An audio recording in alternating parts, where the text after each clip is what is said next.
Chapter 1171. When Noah brought Yair-bed out of the village head's house and arrived at the Khan village's square, most of the villagers had already gathered there. Moreover, they all had panicked looks on their faces, causing the scene to appear somewhat chaotic. When Noah and Yair-bed appeared in the square, the villagers of Khan village were overjoyed and looked at Noah for help. The poor group of ordinary villagers who had been living a poor but peaceful life suddenly suffered a devastating blow. If it weren't for Noah's help, the entire Khan village would have been slaughtered. Now, they finally heaved a sigh of relief after surviving the disaster, only to discover that a large number of soldiers were approaching Khan village. It was already quite amazing that they were only flustered and didn't panic. Of course, the reason why the villagers didn't panic was also because Noah was still in Khan village. To these extremely ordinary and poor villagers, Noah, who could get rid of so many nights in the blink of an eye and resurrect the dead, was no different from a god. Therefore, the villagers here believed that as long as Noah was willing to help, Khan village would definitely be able to survive again. Noah shook his head and said after taking in the villagers' pleading gazes, "Don't worry, I'm not going to let you go. We can't be sure if the other party is planning to harm Khan village, so you don't have to be so worried." After saying that, Noah looked at the village chief. "Dismiss everyone here and find a place to hide first. I'll stay with you and see what kind of people they are." After hearing Noah's words, the village chief and the villagers were slightly relieved. Then, without the need for the village chief's instructions, the villagers scattered one by one and hid in their houses. They shut their doors and windows tightly and gave the vast square to Noah, Yair-bed, and the village chief. Noah, Yair-bed, and the village chief stood side by side in the square and looked into the distance with different expressions. Noah's expression didn't change at all. He was still as calm as ever. Yair-bed's expression couldn't be seen because he was fully armed. However, he held the giant axe tightly in his hand and was ready to protect Noah under any circumstances. The village chief was the only one who looked uneasy. However, no matter how uneasy he was, time still passed by bit. Not long after, the chaotic sound of horse hooves stomping on the ground in front of them caused a cloud of dust to slowly spread out, causing a group of people to appear before everyone's eyes. They were all mounted on horses, but their equipment was not uniform. They were all equipped with different equipment. Some were wearing leather armor, while others were wearing chain mail. They looked like field troops, and there were about 20 to 30 of them. The group of cavalrymen riding on horses stirred up dust and sand. They carried a murderous aura as they entered Khan village and arrived at the square. Nay! Under the gazes of Noah, Yair-bed, and the village chief, the cavalrymen, who looked like a field army, stopped in the square in an orderly manner. They looked very well trained. Then, a man riding a horse left the group and slowly came in front of Noah, Yair-bed, and the village chief. This man was probably the captain of this group of cavalrymen. He looked to be above 30 years old and not yet 40 years old. His body was quite tall and sturdy, and he was a standard burly man. Moreover, Noah could sense an aura and boldness from him that was completely different from that of ordinary soldiers and cavalrymen. Come to think of it, such a burly man was definitely not as simple as an ordinary soldier captain. Yair-bed also seemed to have clearly sensed this unusual aura. Although he did not sense any threat from this burly man, Yair-bed still tensed up his body and moved closer to Noah, just in case. Just like this, the burly man rode his horse and came in front of Noah, Yair-bed, and the village chief. He looked down at the three of them. "I am the captain of the warriors of the Ristage kingdom, Gejef Stolanov. Under the king's orders, I am patrolling the villages in order to suppress the imperial knights who are causing trouble nearby." The words of the burly man, who called himself Gejef Stolanov, startled the village chief. The captain of the kingdom's warriors? Obviously, the village chief knew about this man named Gejef Stolanov. Unfortunately, Noah and Yair-bed, who had just arrived in this world not long ago, were confused. I only heard about it." The village chief seemed to have thought about Noah and quickly explained. The captain of the kingdom's warriors is currently in charge of commanding the elite soldiers directly under the king. He is the strongest warrior in the Ristage kingdom. The strongest warrior? Noah looked at Gejef Stolanov with interest. The strongest warrior? Yair Bed also looked at Gejef Stolanov, but he turned his head away after a while. Gejef Stolanov and the village chief, who were not familiar with Yair Bed, naturally thought that it was because Yair Bed's personality was too cold. Noah was the only one who knew that Yair Bed was slightly relieved. Although Gejef Stolanov's aura and courage were indeed extraordinary, and he was definitely not an ordinary warrior, neither Noah nor Yair Bed felt threatened by Gejef Stolanov. Although Gejef Stolanov was very powerful compared to other people, he was only able to enter the eyes of Noah and Yair Bed. He was far from being a threat. If such a person was the strongest warrior in the kingdom, then it was natural for Yair Bed to feel relieved. After all, this meant that at least in the kingdom, no one could pose a threat to them. Gejef Stolanov, who did not know this, just shook his head. It's only because of His Majesty's kindness that I was able to become the chief warrior. I can't be considered the strongest warrior. In this kingdom, there are many people who are stronger than me. While saying this, Gejef Stolanov's gaze was fixed on Yair Bed. There was no other way. Yair Bed's armor looked a little dangerous and eye-catching. In response, Noah seemed to want to divert Gejef Stolanov's attention. He suddenly said, "Is the chief warrior here to patrol? It's a pity that you came a little late." Hearing this, Gejef Stolanov's expression froze.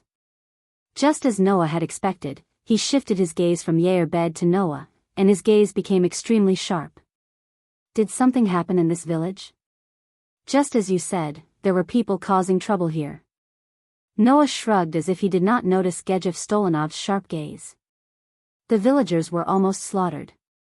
If we did not happen to pass by, I'm sure that the village you saw would not be intact, right? Is that so? Gejef Stolanov's expression darkened slightly as he looked straight at Noah. Did you save this village? I just couldn't bear to see it. Noah nodded. I hope it's not a busybody. Gejef Stolanov's steel-like expression immediately eased a lot. He flipped off his horse and came in front of Noah, bowing deeply. How could it be a busybody? Thank you very much for saving this village. Seeing Gejef Stolanov's extremely sincere attitude, Noah's expression also eased a lot.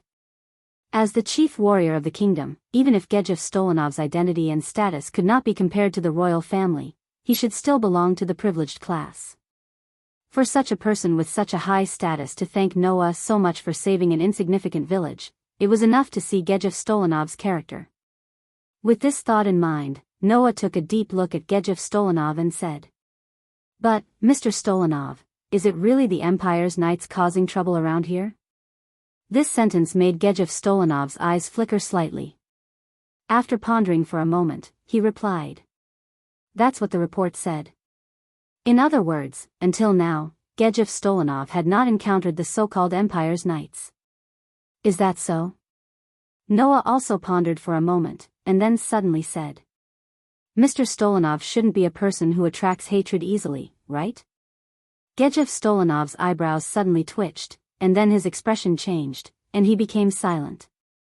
Seeing this, Noah seemed to have understood something and smiled slightly. If that's the case, you have to be careful. Gejef Stolanov still remained silent for a long time. Chapter 1172.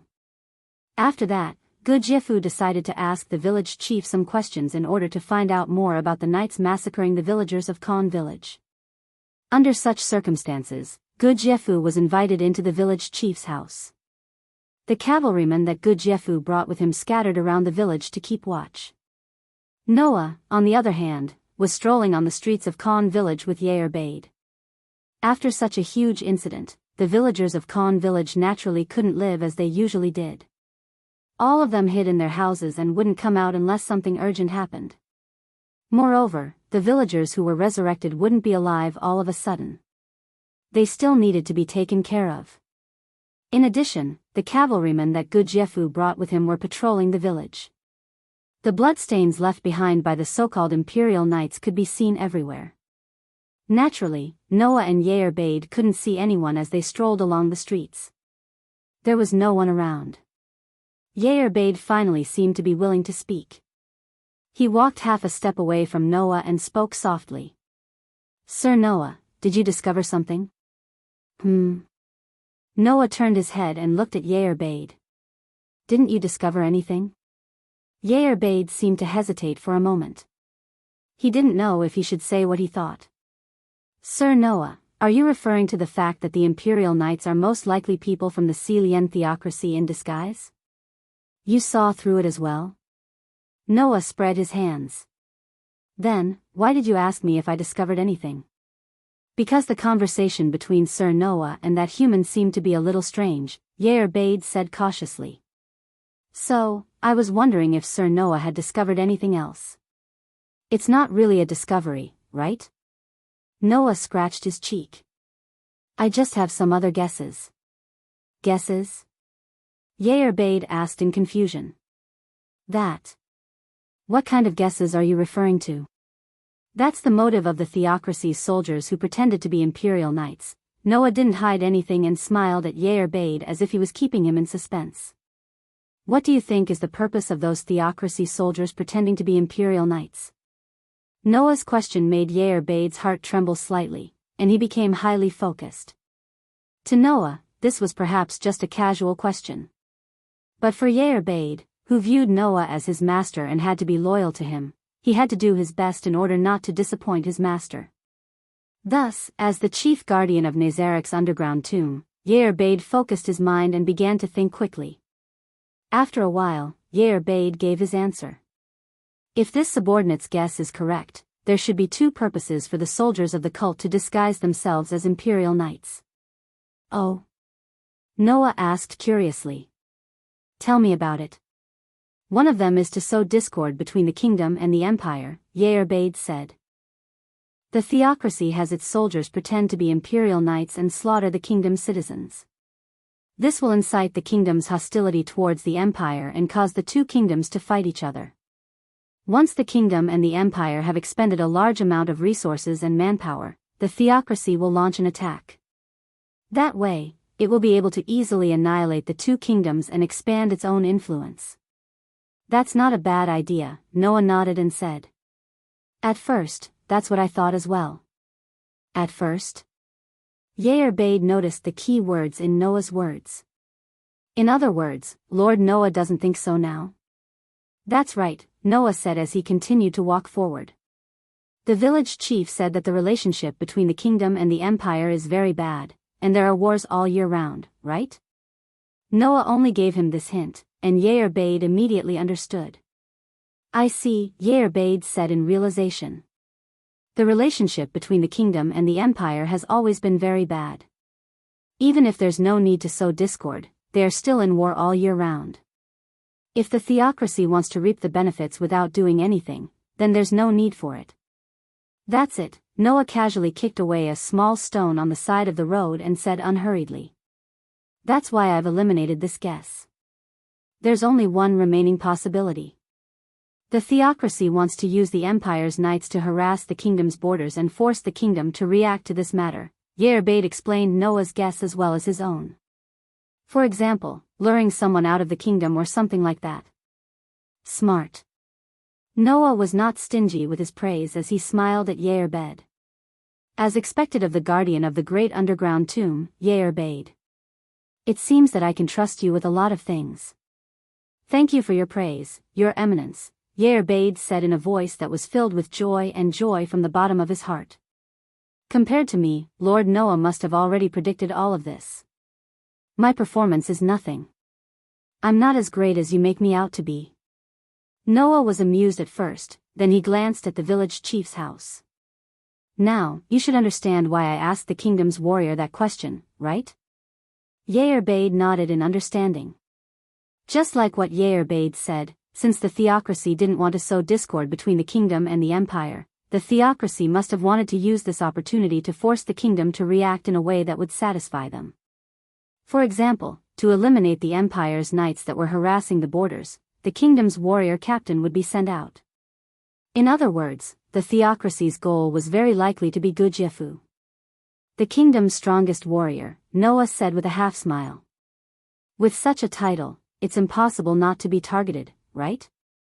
Humans are indeed a bunch of stupid, inferior creatures, Yair Bade blurted out without using his brain to filter his words. Killing each other for power, what a worthless and stupid thing to do. Hearing this, Noah could only smile bitterly. Yair Bade, I'm also a human. How can you compare the Almighty Supremes with those inferior creatures? Yair Bade said in a tone without a trace of confusion. Lord Noah is different. Different? Perhaps. After all, ordinary people couldn't be like Noah, who had a strong connection to the world, and they couldn't be like Noah, who had the 3 great constitutions.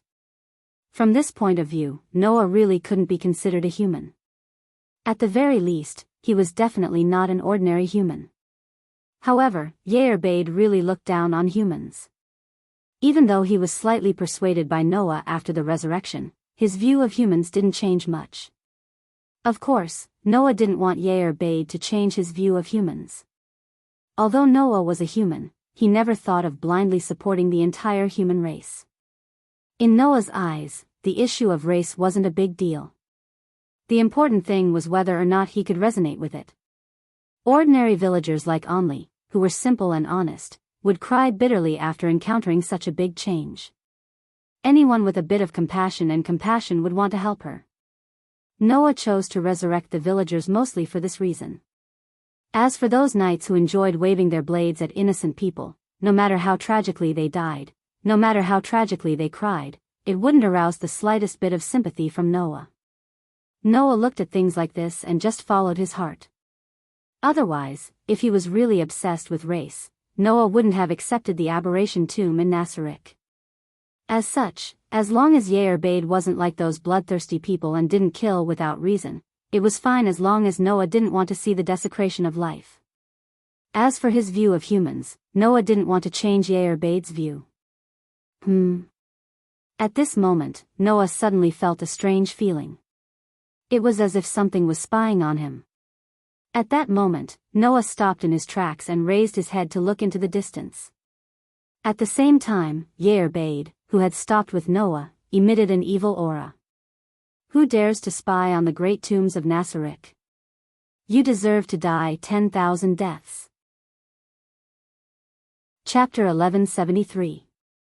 At a place not far from Khan village, a man was closing his eyes. It was a middle-aged man who didn't look particularly outstanding, but there was a scar on his face. He was around 30 or 40 years old. At this moment, the middle-aged man was emitting a magical wave that was hard to identify. He was obviously using some kind of magic. Around this middle-aged man, there were people dressed like clerics. They were waiting for the middle-aged man to lead them. If it was someone who knew the ropes, they would be able to more or less guess the background of these people just by looking at their priest attire. Syrian theocracy. It was a country with a strong religious atmosphere and believed in God. This country believed in the 6 great gods that descended into this world a few hundred years ago. Because there were so many different gods, the gods that the people in the theocracy believed in were naturally different, resulting in the theocracy being divided into many factions. In the Syrian theocracy, there was a special intelligence unit called the 6 Color Scriptures. These special intelligence units were mainly involved in various kinds of work that were closely related to the country's policies and were indispensable. Now, the people who looked like priests gathered here were one of the 6 color scriptures of the Syrian cult, the Holy Scripture of Sunlight. The basic mission of the Special Intelligence Unit called the Sunshine Scriptures was to annihilate the villages of the demi-humans. Because the Syrian theocracy advocated the supremacy of humans and advocated the elimination of all races other than humans, the Sunshine Scriptures had the most combat opportunities among the 6 special intelligence units of the Syrian theocracy. However, the number of people in this special intelligence unit was relatively small. Including the preparatory members, the total number of people was less than 100. In other words, those who could join the Sunshine Scriptures were the elites of the elites. Of course, the so-called elites were also relative. In this world, because of the variety of races, all kinds of strange powers existed. Among them, martial arts and magic were the mainstream. Magic was needless to say. Martial arts were skills that only powerful warriors could use. In this world, those who could use magic were usually called magic chanters. To a warrior, the so-called martial arts techniques were as important as magic was to a magic chanter, having an effect similar to magic. For example, martial arts that could strengthen various aspects of the body. For example, martial arts that could attack in a wide range. For example, a martial skill that could allow one to slash at a speed that exceeded human limits. For example, a martial skill that could be used as a sure-kill skill. And so on and so forth. The numerous martial arts techniques created the creatures in this world. Even if most of them were unable to learn magic, they could still be active as warriors. Martial techniques, on the other hand, were not differentiated by levels. However, in this world, magic has an extremely strict hierarchy based on the concept of a rank. To be able to join the scripture of sunlight, one must be able to cast at least a third-order spell. Most spellcasters were only able to cast spells of the first order. Spellcasters who could cast spells of the second rank were considered rare among them. Magicians who could cast spells of the third order were considered to be the highest level of magic that ordinary magicians could learn. If they could surpass the third order and use fourth-order magic, then this magic chanter would become a precious trump card of the human race. After all, in this world, it was generally believed that magic above the 7th grade could never be mastered by humans. Among humans, the highest level of magic that could be used was the 6th grade. From this, it could be seen how rare it was to have a magic chanter who could cast spells of the third order. The Scripture of Sunlight, on the other hand, had close to 100 people in its intelligence unit. It was conceivable that if they were to encounter the Scripture of Sunlight, even the demi-human tribes would not have a good ending. And now, such a unit had come for one person. That person was the captain of the Ristage Kingdom's warriors, Gejef Stolanov. Noah and Yair Bade's guess was correct. The reason why the Siren theocracy had disguised their soldiers as imperial knights was to lure Gejef out. However, in this process, there was an accident. Before Gejef arrived, the soldiers that the Siren theocracy had used to disguise themselves as imperial knights suddenly disappeared. Because of this, the Scripture of Sunlight's captain, Negan, was using a long-range intelligence-type magic to check the situation in Khan village. But at a certain moment, Purgatory, whose body was emitting faint mana fluctuations, suddenly opened his eyes and staggered backwards with a look of horror on his face. What was that? That terrifying aura just now. Just a moment ago, when Negan was using a long-range intelligence-type magic to check the situation in Khan village, he coincidentally saw two people. A man with black hair and black eyes. A fully armed woman. This man and woman, when Negan saw them, almost at the same time, they raised their heads and looked in his direction. Then, a terrifying evil aura suddenly erupted from the fully armed woman's body. What kind of aura was that? Negan did not know. Negan only knew that in that instant, the shadow of death shrouded his heart, causing his soul to scatter as he dispelled the magic. The members of the Sunshine's sacred scripture, who didn't know this, looked at Purgatory in confusion. However, Negan did not have the spare energy to pay attention to his subordinates, his shocked expression constantly changing. It had to be said that Negan was indeed a decisive person. Change of plans. Negan gritted his teeth and ordered in a low voice. We are retreating. This sentence naturally attracted a large wave of confusion. At this moment, the quality of the Scripture of Sunlight was displayed. Even if they were full of doubts, the surrounding members of the Scripture of Sunlight did not hesitate and followed Negan, preparing to retreat. Unfortunately, in this world, although the Scripture of Sunlight was very powerful, it did not mean that it could come and go as it pleased. Retreat? Just as the members of Sunshine Scripture were about to retreat, a voice that sounded like a smile slowly rang out. Since we have been lying in ambush here for so long, isn't it a little bad to leave without leaving anything behind? Such a sudden voice, like a drop of cold water, directly penetrated into the hearts of all the people present at the Sunshine Scripture. Who? Negan fiercely turned his head and swept his gaze around as he sternly asked. Who is it? Come out. Not only Negan, even the surrounding Scripture of Sunlight's members tensed up as they swept their eyes around as if they were facing a great enemy. In the next second, Negan seemed to have felt something as he suddenly raised his head and looked at the sky. There, two figures were floating in the air as they looked down at everyone below. Negan could even see them. On one of the two figures, a pair of deep, pitch-black eyes met, and a silvery-white cold luster flashed within them. In that instant, Negan felt his hands and feet turn cold. His intuition told him. If this continued, he would definitely end up in an incomparably miserable state. Without any hesitation, Negan shouted. Summon angels. Almost as soon as Negan's voice fell, the Scripture of Sunlight's members reached out their hands as light blossomed from them. Wang. Following a series of vibrations, magic formations appeared in front of the clerics and imprinted themselves on the ground. Inside, white figures slowly appeared one after another. They were figures that looked like mechas. They were clad in pure white armor and had shining wings on their backs. They also held light swords that seemed to be made of flames in their hands. That figure was indeed like what Negan had said. It was similar to a pure angel, but it looked like a man-made object. Attack. Negan spat out words filled with killing intent.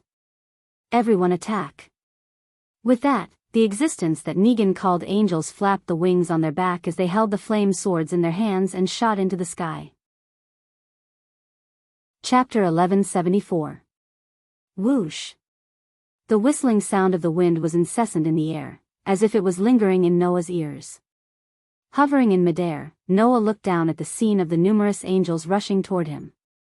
The cold silvery white luster in his dark, deep eyes became even more intense. Upon closer inspection, Noah was able to hover in the air not because of Hermes' boots, but because of a necklace around his neck. It was a pure white necklace that looked like one of the wings of a flying bird. This necklace was also a magic tool. There was only one magic in it. Flight. Originally, Noah already had similar or even similar items, so Noah didn't take them from the treasure hall in the underground tomb of Nasarek. However, because this magic tool didn't have a limit on the number of times it could be used, and Hermes' boots couldn't be worn continuously under normal circumstances, Noah put on this necklace after he obtained a large amount of treasures from the treasure hall in the underground tomb of Nasarek and always wore it. After sensing that there were people spying on him in Khan village, Noah immediately activated the flight of the magic tool. Together with Yair Bade, they flew over using the magic aura left in the air by Purgatory's long-range intelligence magic. Then, they saw the people from the Sunshine Scripture. Needless to say, Noah could guess who they were. These people had their eyes on Gu Jiefu and disguised as imperial knights to wantonly massacre the troops of the Si Lien cult in Khan village.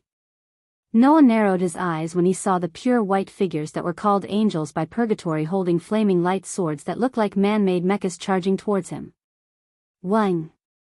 A pair of deep, dark eyes trembled and turned into a cold, silvery white color. In an instant, the angels charging in Noah's direction seemed to be frozen in space as they stopped moving.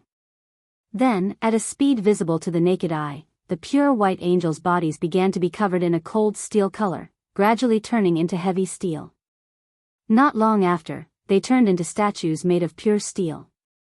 Pang, pang, pang, pang, pang. The next moment, the statues made of pure steel smashed into the ground one after another under the guidance of gravity, stirring up a series of dull thuds and a thick cloud of dust. Wah! Purgatory was shocked. What kind of magic is that? Not to mention Purgatory, even the people from the Sunshine Scripture were in an uproar, their faces filled with shock. Not only because no one had seen this kind of magic before, but also because the angels were all taken care of in an instant. It had to be known that although those angels weren't real angels, they were still magical creatures summoned from the third level of magic. Magical creatures summoned from the third level of magic, and there were so many of them, but they were all taken care of in an instant. Could Gu Jiefu, who was considered the strongest warrior in the Liestage kingdom, do this? No. Definitely not. In other words, the level of this enemy that suddenly appeared was at least above Gu Jiefu's. You. Purgatory stared at Noah and spoke in a low voice. Who are you? Before he could finish speaking, Purgatory felt an extremely cold killing intent lock onto his body, causing his body to stiffen and his face to be filled with shock. This was because this cold killing intent was exactly the same as the evil aura that caused Purgatory's soul to scatter when he used a long-distance vision intelligence magic to investigate Khan village. At this moment, Purgatory finally noticed. Beside Noah, there was also a fully armed figure floating in the air. The ice-cold killing intent that had locked onto Purgatory's body came from that figure. Not only did you use magic to spy on our Honorable Supreme, you even used such a tone to speak to our Honorable Supreme.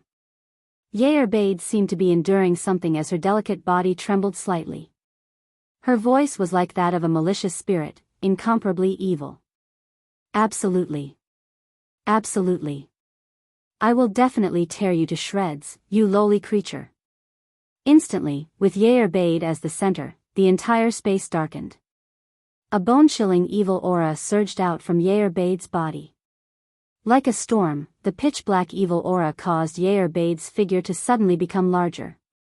It was as if an extremely large object was about to burst through the pitch-black armor and bring about an extremely despairing death.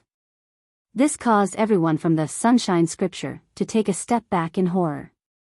Even the people around him were in such a state. Negan, who was directly locked onto by Yair astonishing killing intent, felt even more indescribable. He felt as if all the blood in his body had turned cold, and his entire face had turned deathly pale in an instant. Damn. Damn it. Purgatory sensed that he, the leader of the Sunshine Scripture, actually felt such fear towards two people who he had only seen for less than 3 minutes. He resisted the urge to turn around and run. As he retreated, he reached into his clothes and took out an item. It was a piece of crystal. It had the shape of a glacier and was completely transparent. There was even a hexagonal crystal pillar embedded in the middle of the crystal that shone with an intoxicating radiance. Seeing that piece of crystal, Noah was slightly startled. This was because Noah had found many similar crystals in the treasure hall in the underground tomb of Nasarek. He had even kept all of them in his own treasure vault, and they were currently lying there. Magic sealing crystal? Magic sealing crystal. It was similar to magic tools like scrolls, short staffs, and magic staffs. It could be used to activate the magic sealed within. There was also a magic tool like Yggdrasil in this world. Lord Noah. Yair also seemed to be surprised. Then, he held his giant axe and rushed in front of Noah. Please be careful. However, Noah's eyes flashed as he stared at Purgatory with his silver-white eyes. Crack. Purgatory raised a magic sealing crystal above his head and was about to use the magic tool. But just as he raised his hand, a strange sound came from his hand. Then, under Purgatory's gaze, the hand that was holding the magic sealing crystal suddenly had a cold metallic luster and slowly turned into heavy steel. Purgatory's eyes almost popped out. His empty hand clenched tightly onto the hand that was gradually turning into steel as he screamed. Hand. My hand. An indifferent voice responded to Purgatory's screams. I don't want that hand. Consider it the price for the villagers who were killed by you. As soon as the voice fell. Bang. Purgatory's hand that was gradually turning into steel suddenly exploded, turning into a pile of cold steel fragments that scattered all over the ground.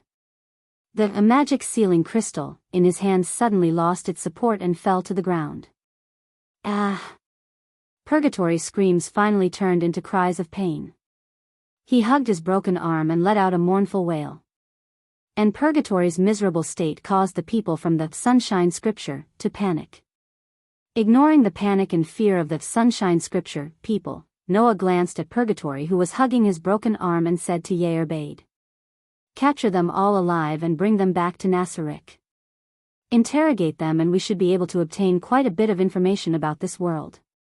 Yes. Yair accepted the order without hesitation. He bent down and charged into the crowd like a ferocious beast. The battle ended in less than a minute. Noah landed on the ground and picked up the magic sealing crystal that had fallen in front of him. Noah, who was observing the magic sealing crystal, suddenly felt like he was being spied on. His brows twitched as he stretched out his other hand.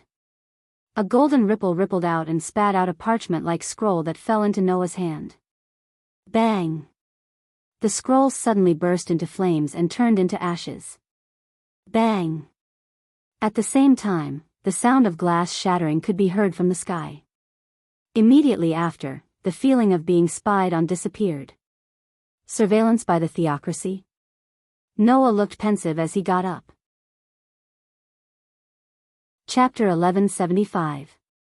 One of the special intelligence units of the Celian theocracy, a powerful human team called the Sunlight Scripture, was completely annihilated in such a small village.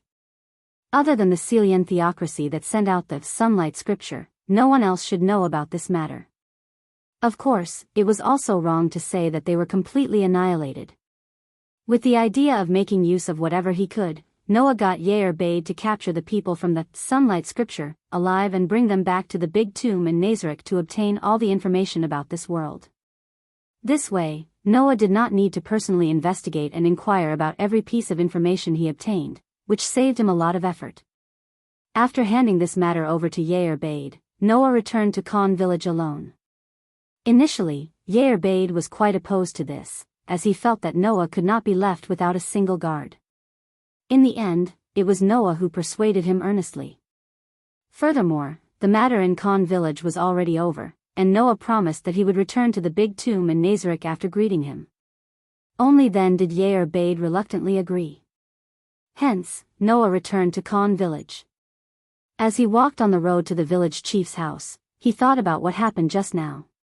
So it was indeed the people from the Celian theocracy monitoring the actions of my subordinates, right? Before coming to this world, Noah had encountered all kinds of magical powers. However, the power systems in other worlds were not as troublesome as this world. For example, the power of intelligence magic that could perform long-distance detection and even perform long-distance vision to obtain all kinds of information from extremely far away was really too troublesome. However, such troublesome magic did not seem to be difficult to control, and seemed to be very versatile in this world. In this way, in order to avoid being targeted by people with ulterior motives, Noah had to consider all kinds of countermeasures. Fortunately, in Yggdrasil, all kinds of information-type magic were very common, so the defensive measures and methods were quite perfect. Although Noah had only obtained the general knowledge of the situation in Yggdrasil, he did not know how to deal with all kinds of magic. However, the underground tomb of Nazareth was once the stronghold of Ains-ul-Gong. Presumably, it should have a complete understanding of how to deal with this aspect. When we get back, I'll have Yair bade and Demiurgos come up with a plan to deal with this. After making up his mind, Noah suppressed the various thoughts in his heart and walked towards the village head's house. Right at this moment, a steely voice called out to Noah. "Your Excellency Dole." Along with such a voice, a vigorous figure drilled out from the side of the street and slowly walked towards Noah. Noah stopped in his tracks and looked at the newcomer. The newcomer was the kingdom's warrior captain, Gudjefu. "Your Excellency Dole hasn't left yet?" Gudjefu said to Noah with a smile that could be either friendly or profound. "When I couldn't find Your Excellency Dole, I thought Your Excellency Dole had already left. It's about time to leave." Noah smiled faintly. "What? Your Excellency warrior captain, are you looking for me?" Hearing this, Gudjefu also smiled, but his eyes were looking straight at Noah as if he wanted to see something from Noah. "No, I just feel that Your Excellency Dole is indeed an amazing powerhouse." "Oh?" Noah raised his eyebrows. "Why do you say that?" Noah's words made Gudjefu's eyes flicker slightly. After a moment of silence, he said so.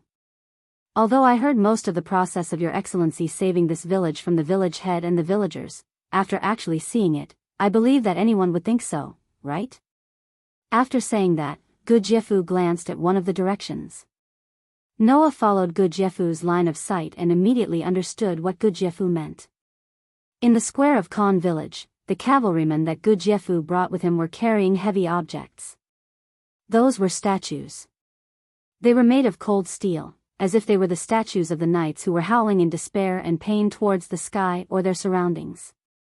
They were the soldiers of the Syrian cult who attacked Khan village and were directly frozen into steel statues by Noah's, icy smelting, to disguise themselves as imperial knights. Everyone in the village said that Your Excellency Dole turned the knights who attacked here into steel in an instant. Gu Jiefu showed a sincere expression of admiration. Although they are just ordinary knights, to be able to do such a thing, Your Excellency must be an amazing magician, right? Turning a living person into cold steel in an instant. To be able to do such a miraculous thing, in Gu Jiefu's knowledge, only magic could do that. Therefore, in Gu Jiefu's heart, he had long regarded Noah as a magician. If it's possible, I hope to have a good discussion with Your Excellency. Gu Jiefu suddenly smiled. But the imperial knights who rebelled have been killed, and I should return to the royal city to report. Why don't Your Excellency travel with me to the royal city? His Majesty would be very happy to meet a powerful magician like you, right? Gu Jiefu's words made Noah more or less tempted. Noah had just arrived in this world not long ago. Currently, he was in the same situation that he encountered every time he arrived in a new world. That was, his knowledge of the current world was severely lacking. If he could interact with the king of a kingdom, he should be able to obtain a lot of information, right? Therefore, accepting Gu Jiefu's invitation was definitely a good thing. If Noah was the only one who did it. I'm sorry, Your Excellency. Noah shook his head and tactfully rejected Gu Jiefu's invitation. I still have some acquaintances to take care of, so it's not convenient for me to leave. The matter of the underground tomb in Nasaric had just been put on the right track. If Noah left at this time, there would be a lot of problems in the underground camp, right? Most importantly, Yair Bade and the other guardians would definitely not let Noah go to the royal city without doing anything. At least, they would not be at ease letting Noah leave Nasaric alone. If the NPCs in the underground tomb in Nasaric were to be allowed to travel with him, and if those NPCs were like Yair Bade and had a disdainful attitude towards humans, then there would be a lot of unnecessary trouble in the royal city. Because of this, Noah chose to reject. Is that so? Gu Jiefu said regretfully. That's a pity. This regret was real. As the kingdom's warrior captain, Gu Jiefu was known as the strongest warrior in the country. Although Yair Bade did not think highly of Gu Jiefu, this man was indeed a real talent. Gu Jiefu's years of experience and sharp intuition that had been cultivated through battles made him faintly feel that this magic caster who would help when he saw injustice was definitely not an ordinary person. If he had to give a reason, it would probably be the complete opposite of Yair Bade's. Yair Bade did not feel the slightest threat from Gu Jiefu. However, Gu Jiefu felt a suffocating sense of danger from Noah's body. Gu Jiefu chose to trust his intuition. Therefore, in Gu Jiefu's heart, Noah was not only a magic caster, but also a powerhouse who was far more powerful than himself. If he could recruit such a powerful magic caster to the king's side, then the situation of the kingdom that was deeply involved in the frequent wars with the empire would definitely improve, right? Gu Jiefu thought so. Of course, Gu Jiefu did not think that Noah alone could completely solve the national situation of the kingdom. Therefore, Gu Jiefu only felt regretful. Well then, Your Excellency Dole, let's part ways here. Gu Jiefu bowed in the direction of Noah. Thank you again for saving this village. After saying that, Gu Jiefu turned around and slowly walked towards the direction of the square. Watching Gu Jiefu's back gradually disappear, Noah folded his arms in front of his chest and smiled softly. He's a respectable person. It's worth it to indirectly save his life. Chapter 1176. After parting ways with Gu Jiefu in Khan village, Noah greeted the village chief. After the village chief thanked him profusely, Noah used the ability of the Ains Uar Gong ring, and directly teleported back to the big underground tomb in Nasaric. The ability of the ring called Ains Uar Gong ring allowed the user to teleport between named rooms in the big underground tomb in Nasaric for an unlimited number of times. It could even teleport from the outside to the inside of the tomb. Therefore, using the power of the ring, even if he was 10 kilometers away, Noah could instantly return to the big underground tomb in Nasaric. However, if you use the ring of Ains Ul Gong, you won't be able to teleport to the throne room and the rooms of the guild members of Ains Ul Gong. This included the room that Noah was currently living in. Therefore, Noah did not teleport directly to his room. Instead, he chose to teleport to the meeting room called the Round Table on the 9th floor of the basement. Then, he opened the door and walked in the direction of his room. In the big underground tomb of Nasarek, in addition to the combat maids of the Pleiades star cluster, who were used to defend against external enemies, there were many other maids and even male servants. The task of these people was naturally to take care of the cleaning and maintenance of the places that needed to be maintained and managed in the big underground tomb of Nasarek. After Noah came out of the Round Table, he met many maids and male servants along the way. After they respectfully saluted him, he returned to his room. Originally, Noah wanted to go to the bedroom to rest for a while and wait for the report that Yair Bade received from the people of the Sunshine Scripture. Unfortunately, before Noah could return to the master bedroom, there was a knock on the door. At that moment, Noah could only pull himself together and look in the direction of the door. "Come in."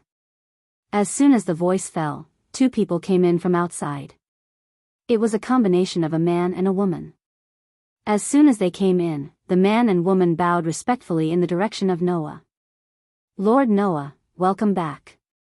"Yair Bade and Demiurgos?" Noah touched his nose. "I just came back, and you already found out?" "Sir Noah, are you tired?" Yair Bedard immediately looked at Noah with concern and guilt. "I'm really sorry to disturb Lord Noah at this time. If Lord Noah is tired, please return to your bedroom to rest. We'll take our leave first." Demiurgos nodded in agreement. He did not feel that there was anything wrong with this at all. It was as if nothing was more important than Noah's matter. In this regard, Noah could only laugh and shake his head. "I'm not so tired that I can't squeeze out time. You have something important to report, right?" Yair Bade and Demiurgos nodded at the same time. Noah scratched his cheek. "In that case, let's go to the office." "Yes." Jabez and Demiurgos answered without any hesitation. Then, under Noah's lead, the three of them entered the luxurious office together. Noah sat down on the exquisite black leather chair and looked at Yair Bade and Demiurgos. Yair Bade and Demiurgos first looked at each other. Then, Demiurgos took a step forward. "Lord Noah." Demiurgos took out a document. "We have completed the statistics regarding the management and operation of the great underground tomb in Nasarek." "Oh." Noah was surprised. "That's fast." After saying that, Noah reached out and took the document that Demiurgos handed to him. He began to flip through it. The great underground tomb in Nasarek was the base of a guild. Since it was the base of a guild, it needed various management and operations to maintain it. Using the great underground tomb in Nasarek as an example, there were not only NPCs in this base. There were also many aberrant monsters. Other than the 9th and 10th underground floors, there were a large number of aberrant monsters on each of the other 8 floors. They were directly controlled by the Guardians to defend against external enemies. Apart from the race, there were 2 types of monsters like this. One type was monsters that could automatically respawn. These monsters generally had very average attributes and levels. Their combat power was also very average. Even if they were killed, they could automatically respawn after a period of time. They were the standard soldiers. The other type was monsters that could not automatically respawn. The attributes and levels of these monsters were much higher than the average monsters. Their combat power was also the backbone of the core. They were the elites of the entire great underground tomb in Nasarek. However, once these monsters were killed, they would need to pay a fee to be summoned. Therefore, the gold coins obtained in Yggdrasil could be used to purchase various equipment, items. They could also be used to maintain the base of a guild. For example, the cost of summoning high-level monsters that could not automatically respawn, the cost of activating magic in the base of a guild, the cost of resurrecting dead NPCs, and so on. There were all kinds of costs. Under such circumstances, gold coins were an indispensable and important resource for a guild. The problem of money was only one of the aspects of management and operation. As for the other problems, they could be solved through the system settings in the game. However, in this place, he had to do it himself. Therefore, the problem of money naturally had to be placed first. After flipping through the information in his hands, Noah was suddenly surprised. "Here, you can make all kinds of items?" "Yes." Demiurgos immediately answered as if he had expected Noah to ask such a question. "After statistics, we found that there are many servants with subsidiary professions in Nasarek. Not only are there lifestyle professions like chefs, but there are also professions that make all kinds of items. As long as you have enough money and materials, you can make all kinds of items." This was good news. After coming to this world, the various items from Yggdrasil no longer had a source of supply. If there was a way to produce them themselves, it would definitely be good news. "The problem is the amount of money and materials needed," Demiurgos said. "As for materials, because the former Supremes left behind a room that was specially used to manage and operate the great underground tomb in Nasarek, there are all kinds of materials in the room, so there is no need for supplies for the time being. The problem lies in money. The expenses used to maintain the management and operation of the great underground tomb in Nasarek were naturally the gold coins from Yggdrasil. However, in this world, there was no such thing as gold coins from Yggdrasil. We have confirmed that the gold coins from Yggdrasil can continue to be used to maintain the base, but we can't be sure if the general currency in this world can be used in this aspect," Demiurgos reported truthfully. "If the money in this world can play the same role as the gold coins from Yggdrasil, then we can obtain a source of maintenance expenses from this world. If it can't be used, the treasures stored in the treasure hall will be the only source. We have to reduce unnecessary expenses.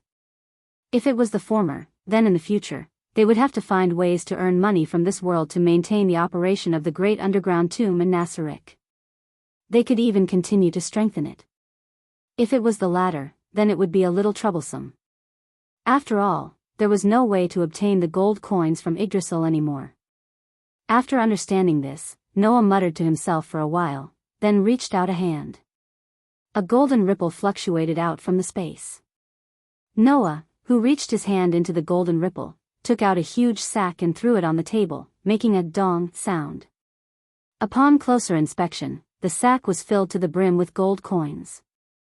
Although these gold coins don't belong to this world, they don't belong to the game either. "Let's see if we can use these gold coins to pay for the maintenance of Nazarek's underground tomb," Noah said to Demiurgos. "As for the money in this world, I will find a way to obtain it." Chapter 1177. There were mountains of gold coins in the treasure hall of Nazarek's underground tomb. Naturally, those gold coins were all from Yggdrasil. Based on the number of gold coins in the treasure hall of Nazarek's underground tomb, no one would believe it if they said it wasn't a lot. However, no matter how much gold there was, it would be used up one day. If the various management and maintenance costs of Nazarek's underground tomb could only be paid with gold coins from Yggdrasil, then the usage of these gold coins would have to be kept to a minimum. This way, many monsters that needed to be summoned wouldn't be able to be replenished effectively. The magic in every corner of Nazarek's underground tomb would also have to be turned on and off depending on the situation to save on the cost of activating the medium. The other aspects were the same. Therefore, whether or not gold coins other than Yggdrasil could be used to pay for the maintenance of Nazarek's underground tomb would affect the future development of Nasarek. In particular, if the gold coins from the Gate of Babylon could be used to pay for the maintenance of Nazarek's underground tomb, then Nazarek's underground tomb would undergo a period of great development and strengthening. After all, Noah's gold coins from the Gate of Babylon could be replenished automatically and would never be used up. If he could use the gold coins from the Gate of Babylon to pay for the maintenance, then Nazarek's underground tomb would have to undergo great development and strengthening.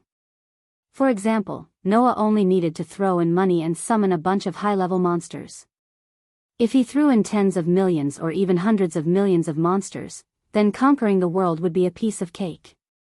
On the other hand, if he couldn't use the gold coins from the Gate of Babylon to pay for the maintenance fees, then he would have to consider whether he could obtain gold coins from other sources to pay for the maintenance fees. Thinking of this, Noah felt that he really needed to go to the surface again. Understood. Demiurgos stepped forward and easily picked up the sack full of gold coins that Noah threw on the table. He then respectfully retreated and bowed in the direction of Noah. Then, Lord Noah, I'll take my leave first. Go. Noah nodded. After watching Demiurgos leave the room, he turned his gaze to Yair-Bade. Yair-Bade, you also have something to report? Yes. Yair-Bade bowed with a gentle smile on his beautiful face. Regarding the problem in Khan village, Lord Noah's orders are already in progress. Hearing this, Noah's expression eased slightly. There was no doubt that Khan village was just a stepping stone used by the sea life theocracy to plot against Gajef. Out of sympathy for this innocent village, Noah used resurrection items to resurrect the dead villagers, but Noah didn't want to get into trouble because of this. Not to mention other things, if the news that Noah could resurrect the dead was spread, then no matter if it was someone with ambition or not, they would all set their sights on Noah, and then on the big tomb in Nasarek, or even on Khan village. In order to avoid unnecessary trouble, Noah had already informed the village chief before Gajef led the cavalry into Khan village. He told him that this matter must not be exposed. Then, while Noah ordered Yair-Bade to bring the people of the Sunshine Scripture back to the big tomb in Nasarek, he also asked Yair-Bade to organize a team that could use magic and special skills that could affect the mind and memory. The team would be led by Yair-Bade and Marley, who were experts in investigation, to sneak into Khan village and operate on the resurrection of the villagers' memories. Come to think of it, after today, the resurrection event in Khan village would completely disappear. That way, it would be a good thing for the villagers of Khan village. Now, Noah was only concerned about one thing. Then, Noah looked straight at Yair-Bade. After the team led by Yair-Bade and Marley left, did anything strange happen? Noah didn't forget the reason why he came to this world. That was to prevent the big tomb in Nasarek from having a major impact on this world, or even causing this world to be destroyed. If the existence of the big tomb in Nasarek could have an inexplicable impact on this world, then what would cause it to appear? Let alone Noah, even Gaia and Alea didn't know the answer to this question. That was why they needed Noah to personally come in and see the situation. Originally, if they directly wiped out the big tomb in Nasarek, the problem would be completely solved. However, Noah, who had gained the loyalty of the NPCs in the big tomb in Nasarek, naturally couldn't do such a thing. That meant he had to pay attention to all aspects. Perhaps the moment the creatures in the big tomb in Nasarek stepped onto the surface, the world itself would be affected. Perhaps the creatures in the big tomb in Nasarek would only be able to destroy the world itself if they wiped out all life in the world. Or perhaps, no matter what the creatures in the big tomb in Nasarek did in this world wouldn't be affected. All these possibilities required Noah to confirm them one by one. What Noah hoped the most was that the existence of the big tomb in Nasarek wouldn't affect this world. And if that was the case, Noah had no choice but to think of another way. Perhaps seeing Noah's interest in this matter, Yair-Bade slightly closed his eyes, and a faint magic fluctuation appeared on his body. Noah knew that Yair-Bade was using a magic called message. It was a magic used for communication. Yair-Bade, who was using this magic, should be contacting Yair-Bade and Marley, who were heading to Khan village. After a while, Yair-Bade opened his eyes and smiled. Please rest assured, Lord Noah. Yair-Bade and Marley didn't notice anything strange.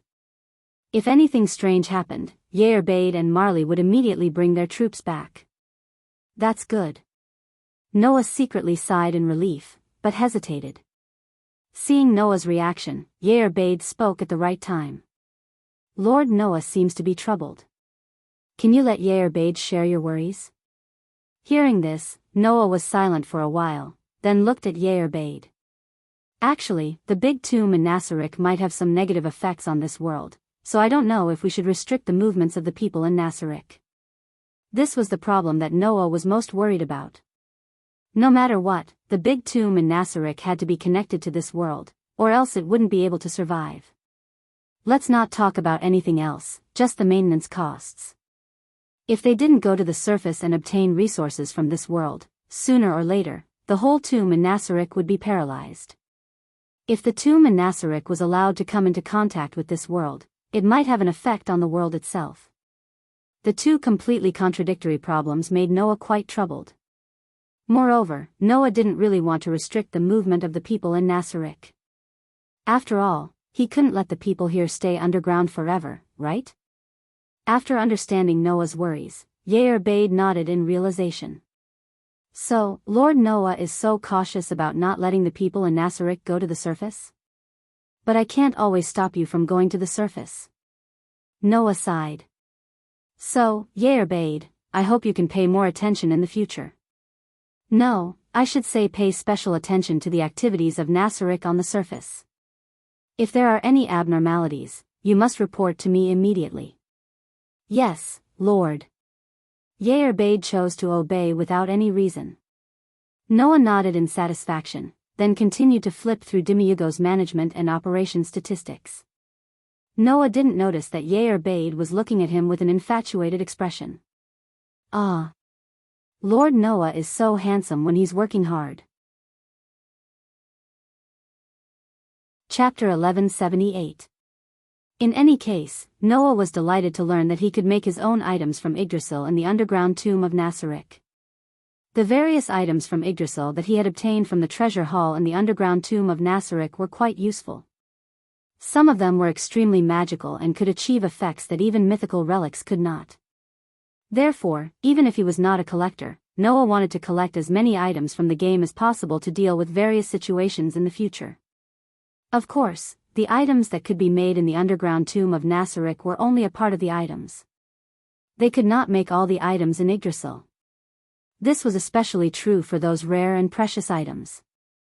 There were very few of them that could be made by themselves. Even so, it was much better than not being able to make anything. After confirming the various management and operations of the underground tomb of Nasarek, Noah began to operate the entire underground tomb of Nasarek. Yair Bed and Demiurgos were still discussing the specific plan.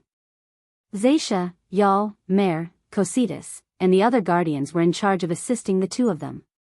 They managed the operations of the various floors while deciding on the direction of the plan. The Sunshine Scripture group that Yair Bed had brought back to the underground tomb of Nasarek were treated as a source of information. The guardians used various methods to obtain all kinds of information. Noah had no way of knowing how miserable these people ended up, nor was he interested in finding out. A group of people who could slaughter innocent villagers without hesitation to complete a mission must have done similar things many times. Since they could do cruel things to others, it was natural for them to be treated cruelly. This was probably an eye for an eye, right? Under such circumstances, Noah gradually learned all kinds of information from this world.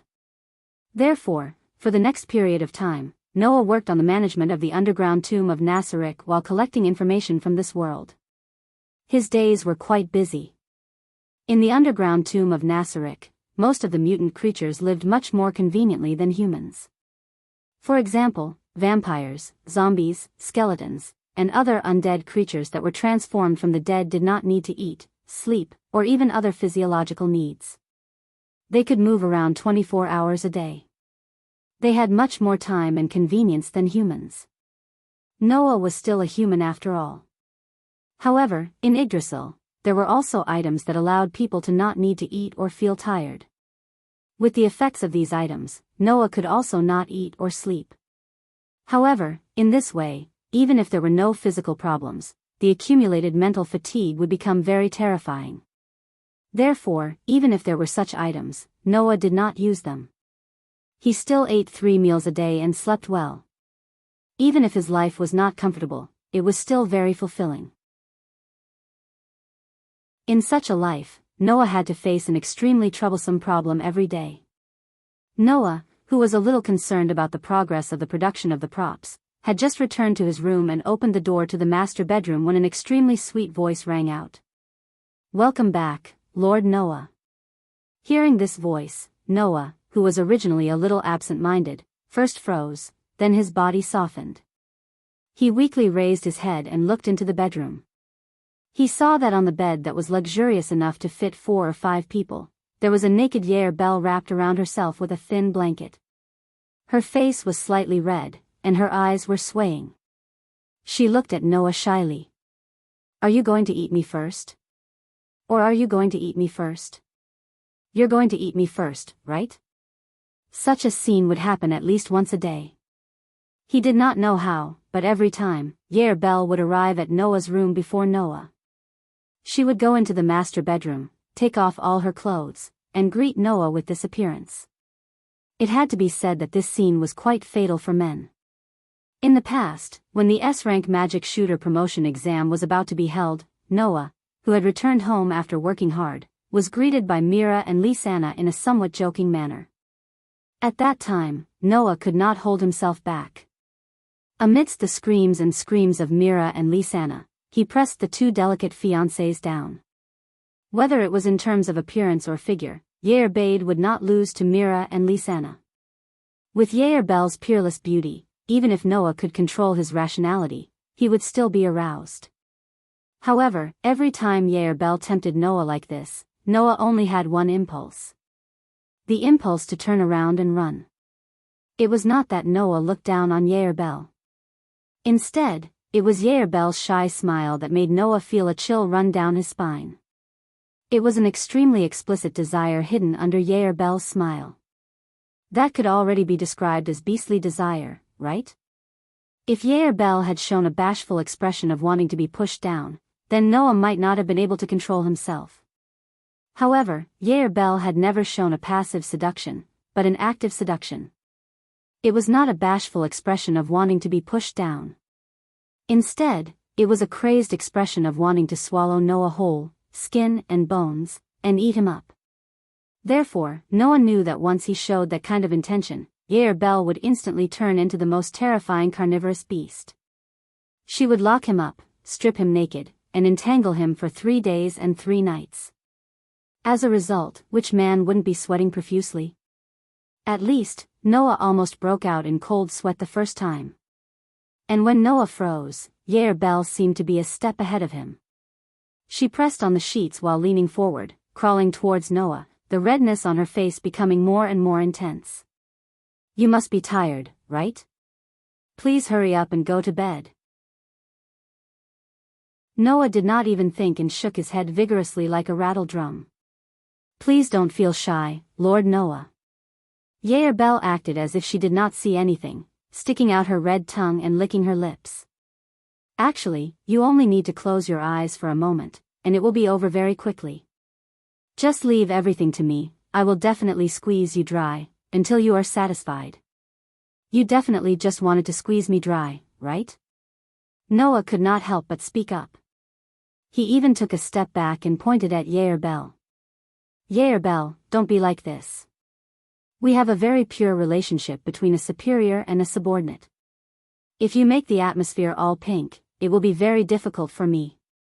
"Lord Noah, you don't have to feel difficult." Yair Bel shyly tugged at the sheets, not caring about her occasionally exposed fair skin. She actually revealed an expression that made people think of drooling. "As a subordinate, I should make my master feel comfortable." While saying this, Yair Bel vaguely glanced at Noah's lower body. No matter what it is, Noah really wanted to turn around and run away. This peerlessly beautiful girl in front of him was really too dangerous. Even a carnivore was not so terrifying. At this moment, Yair Bel was already panting heavily, her face was flushed to the extreme. She looked at Noah with a burning gaze, and even her body was tense. She looked as if she was ready to pounce on Noah at any time. Noah finally could not stand it anymore. I remember now." Noah stepped back and smiled embarrassedly. "Today is the day I decided to go to the human city. Yair Bel, I'll leave this matter to you." After saying this, Noah ran away amidst Yair Bel's screams. "Woo woo woo woo woo. I failed again." As soon as the door was closed, a burst of vulgar roars sounded from inside the room, causing cold sweat to flow down Noah's forehead. Why am I reduced to running away from my own room every day?" Just as Noah was about to die, a voice transmitted into Noah's mind. It was a voice that was directly transmitted using the message magic. "Lord Noah, everything is ready." Only then did Noah pull himself together. Chapter 1179. Ye Lantir. This was an important city located at the border of the Bahaz Empire and the Syrian cult nation, but it belonged to the kingdom of Restige and was connected to the three nations. The city was surrounded by 3 layers of city walls, which protected the inside and outside of the city. Each town within the city walls had its own unique features. The outermost layer of city walls was used as the kingdom's garrison base, which was an area with complete military equipment. The innermost layer of the city was the central administrative area of the city, where there was a warehouse for military food reserves, which was a heavily protected area. The middle area between the 2 areas was the residential area for the citizens. In this area, there were a few rather vast squares. The largest one was called the Central Square. Many people set up stalls there, selling all kinds of goods. Beside the bustling crowd, the owners of the stalls were shouting at the pedestrians on the street. Here, the sound of bargaining could be heard everywhere. Here, the sound of laughter and conversation could be heard everywhere. It was believed that no matter who it was, they would be able to experience the true feeling of life here, which made people feel quite peaceful. However, if one observed carefully, one would be able to notice. In such a lively square, from time to time, people would appear from the buildings on both sides of the square. They were either equipped with long swords or leather armor. There were even people who were fully armed to the teeth and wearing heavy full-body armor. For these people who did not fit in with the life around them, the surrounding residents only glanced at them once or twice, and then ignored them. Clearly, it was not rare to see such people who did not fit in with their surroundings. Therefore, the surrounding residents were already used to it. However, at a certain moment, the residents in the square all focused their attention in one direction, and their eyes were all filled with amazement. They saw that, in the place where many of the residents' amazement converged, a man and woman were strolling on the street. Although the man could not be said to be everywhere, he had a rare young man with black hair and black eyes. The woman had the same black hair and black eyes as the man, and her beautiful long black hair was tied into a ponytail, hanging behind her back. She was wearing a dark brown robe, and there was a long sword at her waist. She had an extremely delicate appearance, and was filled with the charm of an exotic girl. This pair of man and woman attracted the attention of all the residents present. There were 2 reasons. One was naturally the stunning appearance of the ponytailed girl. The other reason was that both the man and woman had an otherworldly temperament. It was this extraordinary temperament that attracted the attention of the surrounding residents. Of course, temperament was something intangible. It could attract the attention of others, but most of the people who were attracted to it did not understand why they were attracted to it. Simply put, there was an inexplicable sense of existence that made people unable to ignore such a pair of man and woman. This was especially true for the ponytailed girl. She had an exquisite and beautiful appearance that captured the eyes of many men present. The ponytailed girl did not have any expression on her face, but the displeasure in her eyes could be faintly detected by attentive people. Coincidentally, the person the young girl was following was such a meticulous person. "What's wrong?" Noah asked with a faint smile. "You don't like being the center of attention, Annabelle?" "Of course." Annabelle answered without hesitation. "A bunch of short-sighted lowly life forms. If they could just catch a glimpse of the face of the utmost exalted, that would be an immense blessing. To think that they would dare to ignore the existence of Lord Noah right now. This is truly infuriating." It seemed that Annabelle was not unhappy because she was the center of attention, but because she felt that Noah should be the one to bear the attention, not her. Annabelle was unhappy because most of the surrounding residents were paying attention to her stunning appearance, not the master whom they obeyed. For Noah, Annabelle's answer could be said to be both within and outside of his expectations. This was because the NPCs in the big underground tomb of Nassarik basically had an attitude of obeying Noah's orders and everything in their lives.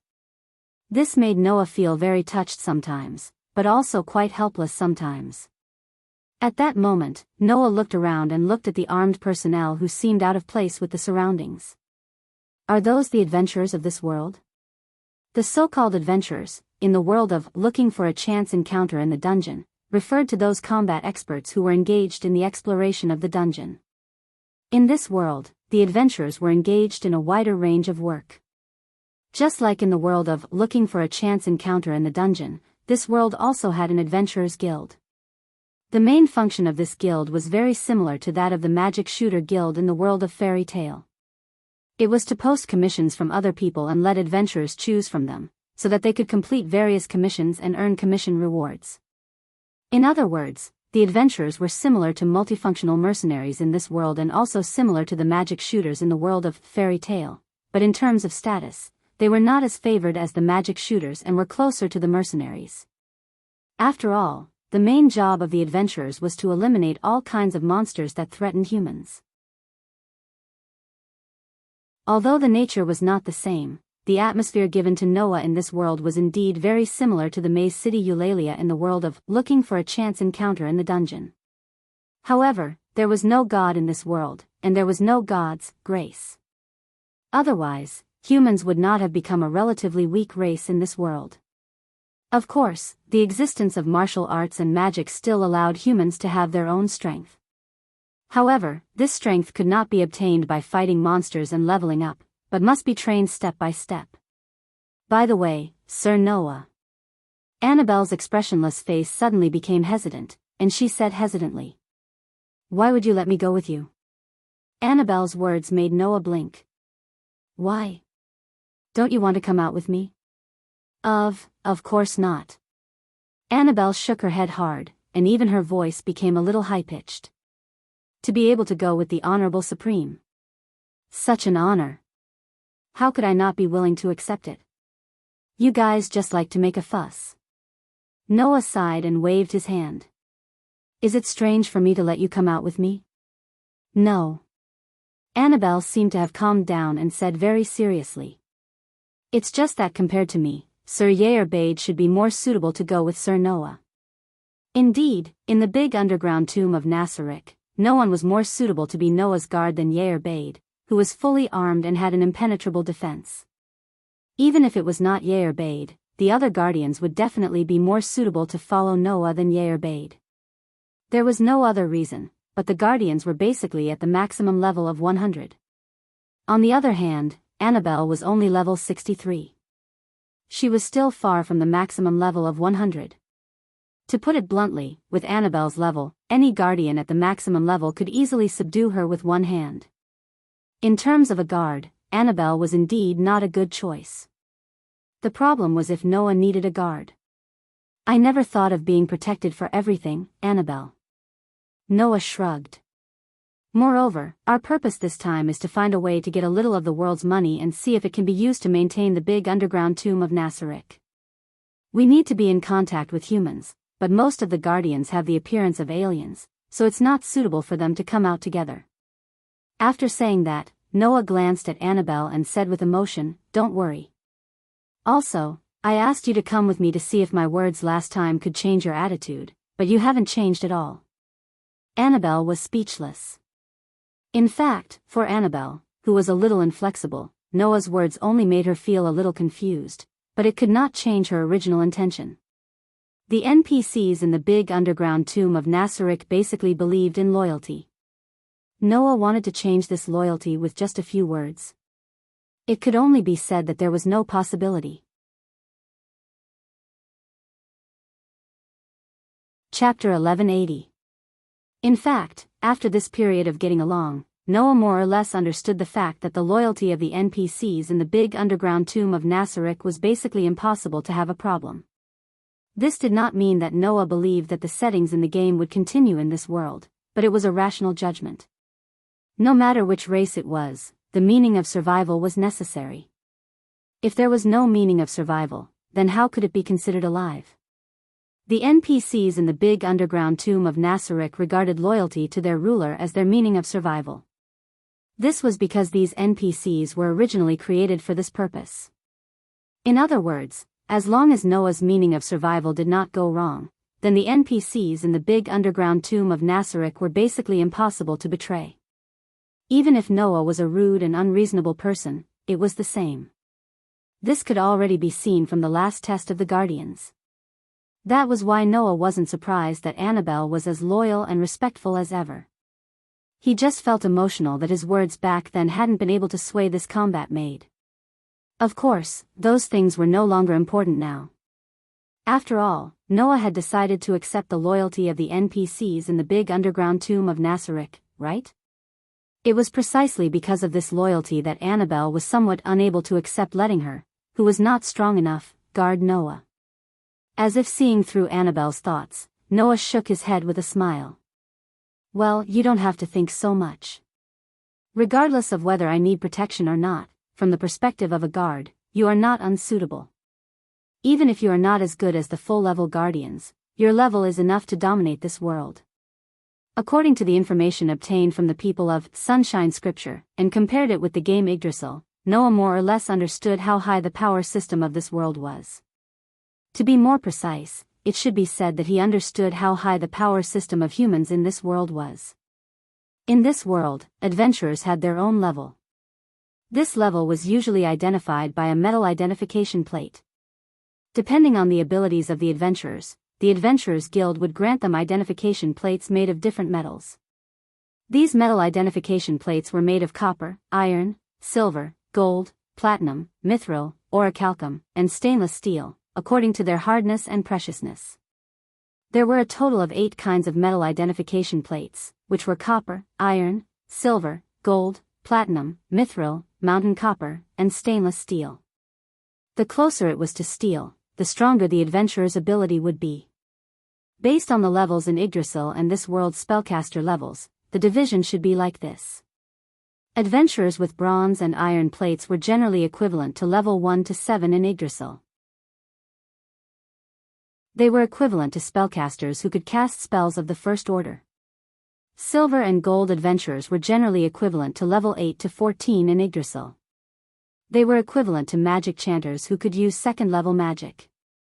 Platinum and mithril adventurers were generally equivalent to level 15 to 21 in Yggdrasil. They were equivalent to magic chanters who could use third-level magic. Bronze adventurers were generally equivalent to level 22 to 28 in Yggdrasil. They were equivalent to magic chanters who could use fourth-level magic.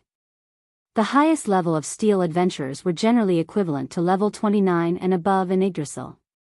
They were equivalent to magic chanters who could use fifth-level magic. Good Jefu, who was known as the strongest warrior in the kingdom, was equivalent to a level 35 warrior. In other words, for the entire human race, level 35 was considered the limit. In fact, people who reached this limit were usually called heroes. Noah didn't know if there was anyone in this world who could break through this so-called limit of humans. Because, by the time the interrogation reached this point, the people who came from the Book of Sunshine were basically all dead. However, even if there were people who could break through this limit, since it was called a limit, it couldn't be easily surpassed. Therefore, Noah estimated that the people in this world, in terms of humans, even if there were people who could break through level 35, there would be no more than 10. In this way, Annabelle, who had reached level 63, was basically invincible among humans. As for Noah himself, even if he didn't use Authority, Demon Slayer, and Gate of Babylon, he could still compete with the strongest level 100 Guardian, Zaisha, who was the strongest in one-on-one combat. In a human city where the highest level was level 35, it was impossible for anything to happen. If it weren't for the fact that there weren't any guards, the Guardians would definitely make a big fuss. I wanted to run out alone. Noah smiled at Annabelle. So, I'll leave my safety to you, Annabelle. Don't let me down. Hearing this, Annabelle's heart warmed. She suddenly knelt on the ground on one knee, offering the highest level of courtesy to Noah, and spat out a strong and powerful voice. I will definitely protect the safety of the Supreme Sovereign with my life. Such a strong and powerful voice echoed in the surroundings, making the residents who were faintly paying attention to Annabelle show a shocked expression, and looked at Noah with a strange face. Then, a flurry of discussion and pointing fingers at Noah were directed at him. Noah's face was completely frozen. Looking at Annabelle, who didn't care about the surrounding gazes and knelt on one knee to offer her loyalty to him, the corners of Noah's eyes twitched. The scene of a girl who was unbelievably beautiful in all aspects kneeling on one knee to a man on the street was really too beautiful. At the very least, Noah's scalp was numb from the whispers and discussions around him. He quickly bent down, grabbed Annabelle's hand, and slipped away amidst Annabelle's exclamation. Elanter was the nearest city to the great underground tomb in Nasarek. Noah chose to come to this city for this reason. The main purpose of coming to this city was to obtain the money of this world, and see if it could be used to pay for the maintenance of the great underground tomb in Nasarek. So, in the best-case scenario, Noah hoped to be able to obtain a large amount of money to use in experiments. In view of this, the most effective way was, of course, to sell valuable treasures in exchange for a large amount of money. And the most valuable treasure was none other than a magical weapon that could unleash magical effects. So, Noah brought a dagger to the largest equipment store in Elanter. This, the shop owner, who was about 30 years old, took the dagger that was entirely green in color with trembling hands, and even his voice was trembling. Top quality. This is definitely a top quality item. Hearing this, Noah more or less muttered in his heart. The level of the equipment in this world could be seen from the level of power in this world. In order to avoid unnecessary trouble, Noah did not take out any divine weapon or legendary level equipment. He did not even dare to take out any holy relic equipment, and only took out a heritage level dagger. In the end, it still amazed the owner of the largest equipment store in this important military city. However, this could more or less estimate the value of the equipment in this world. So, Noah pretended to be calm and suddenly smiled. This poison dagger has poison magic attached to it. As long as it grazes the skin, even a magical creature with great immunity to poison will die instantly. Unless one has achieved true immunity to poison, otherwise, whoever is grazed by it will die. I think the shop owner should be able to give me a good price, right? This is indeed a rather powerful magical weapon. The shop owner wiped the cold sweat on his forehead, and a trace of greed appeared in his eyes as he looked at the poison dagger. After hesitating for a while, he spoke tentatively. How about this? I'll buy it for 500 gold coins. What do you think? 500? Noah raised his eyebrows and said with a smile that was not a smile. I say, shop owner, don't tell me you want to bully me. Ha. The shop owner laughed dryly. The price can be discussed, it can be discussed. However, just as these words were spoken, a voice rang out. That dagger, let me see. Chapter 1181. That dagger, let me have a look. When such a voice echoed throughout the equipment store, a series of footsteps also entered the store. Noah was slightly startled. He turned his head and looked towards the entrance. Then, he was stunned again. This was because the three people who entered the store surprised Noah quite a bit. It was mainly in terms of appearance. The first person that entered Noah's sight was a big guy. One of them was rather thick and strong. He had a pair of thick arms, and the diameter of his neck was about the size of a young girl's thighs. His eyes were fierce like that of a ferocious beast, and he had short golden hair. He was a big guy who only cared about practicality. Of course, big guys weren't rare. Noah had seen quite a few of them. However, the bulging chest muscles that looked like they had been thoroughly forged told Noah that this big guy was a female. It was definitely Noah's first time seeing a woman with such a bulky body. Next to the big guy, as if to create a sharp contrast, there was a petite girl who looked like an 11 or 12-year-old child. The girl was wearing a pitch-black robe that covered her entire body. She also wore a strange mask with a vermilion gem embedded on her forehead. It completely covered her face, and only the part where her eyes were slightly cracked open. Other than that, nothing else could be seen. The reason why Noah knew that the other party was a young lady was because the long robe was sticking tightly to the other party's body under the blowing of the wind, allowing Noah to keenly discern a slender and graceful figure. As for the third person, it was the one who had just spoken. It was also a girl. She was wearing a pitch-black undergarment and standing in the shadows, as if she was going to blend into the surrounding darkness and disappear at any time. Her entire body carried an aura that was incompatible with the light. The appearance of these three extremely unique people stunned even Noah, let alone the shop owner. However, the shop owner noticed something else. On these three people who suddenly broke in, there was a metal plate hanging on each of them. A piece of sparkling metal plate that shone with a strange brilliance. Its whole body was like cold steel, but ordinary steel was absolutely incomparable to it. That kind of metal was called steel. Seeing the metal plate made of steel, the shop owner exclaimed out loud. Steel. Steel-level adventurer? Yes. Only adventurers would wear metal plates. And adventurers who wore metal plates made of steel were naturally the highest level of steel adventurers. Among the humans in this world, they were also the strongest. Annabelle almost subconsciously put her hand on the hilt of the long sword at her waist. In a flash, she rushed in front of Noah and cast her sharp eyes forward. The big woman suddenly reacted to this and took a step forward fiercely. In the bang sound of footsteps that made the ground tremble slightly, her ferocious beast-like eyes were also cast on Annabelle. From the oppressive force emerging from this big woman, coupled with that lean figure, I believe that even a brave man would be scared off, right? However, this pressure was like a gentle breeze to Annabelle. It was unable to cause even the slightest change in her expression. Her sharp eyes began to turn ice cold. This made the big woman a little surprised. A ferocious smile that absolutely matched her appearance appeared on her tough face. You're quite brave. As a woman, it's quite rare. And you're so beautiful that I can't bear to lay my hands on you. Hearing the words of the big woman, Annabelle just had a cold face.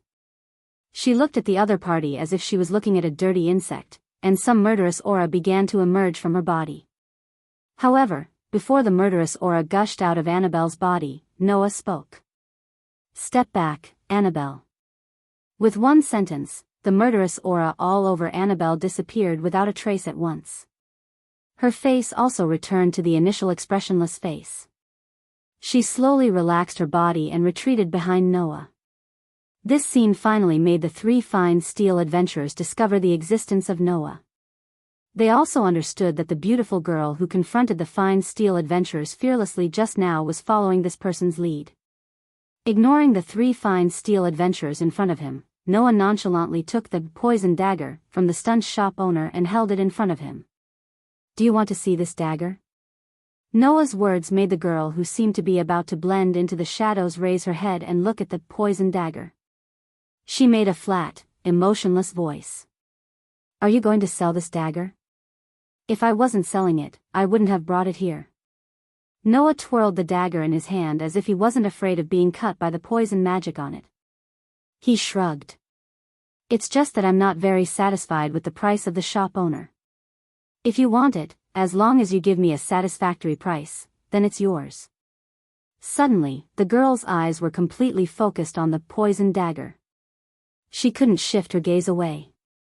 After hearing Noah's words, the shop owner couldn't help but open his mouth as if he wanted to say something. But when he remembered that the person who wanted the poison dagger was the highest level fine steel adventurers in the kingdom, he immediately deflated and closed his mouth. At this time, the petite girl in the cloak raised her head slightly and spat out a voice. Tina, do you want that dagger? It was a voice that didn't have a specific age. At most, it could be barely determined that it was a girl, but it also seemed to be old. It was a somewhat deep and flat voice that didn't carry any emotions. You suddenly turned into this shop because you saw this dagger, right? The burly woman used her coarse voice to suppress the incredulous voice and said. Don't you already have the vampiric blade? You don't need a weapon, right? I'm an assassin. The girl called Tina glanced at the large woman expressionlessly. Even if you're interested in this dagger, there's nothing strange about it, right? Gigran.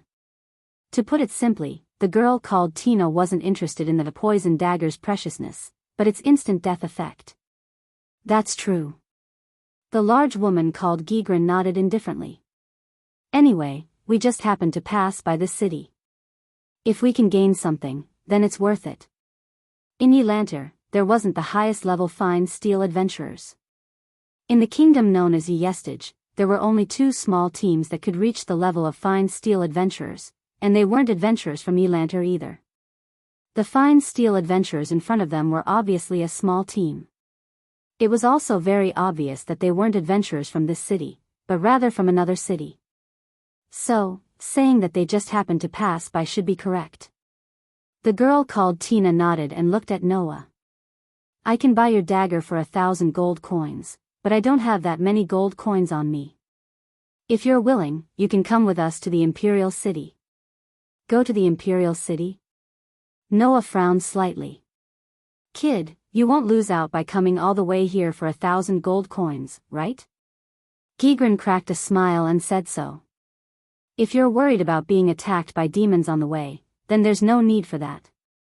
Come with us, I guarantee that there's nothing safer than this. Annabelle, who was waiting beside Noah, closed her eyes slightly and murmured without leaving a trace. A bunch of Turbolarians, obviously. In Annabelle's heart, Gigrin's words were overestimating his own abilities.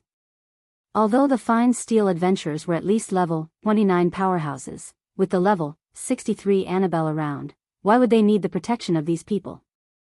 In addition, Annabelle was an abnormal creature and looked down on humans just like Yael Bedard, so there was such a reaction. Fortunately, Gigrin and the others didn't hear it. Otherwise, they might have already fallen out with each other. The Imperial City? Noah couldn't help but think of the upright warrior captain. After pondering for a while, he nodded. All right, I'll go with you. Gejef was the warrior captain of the kingdom. He believed that such an existence could provide Noah with a good way to earn money, right?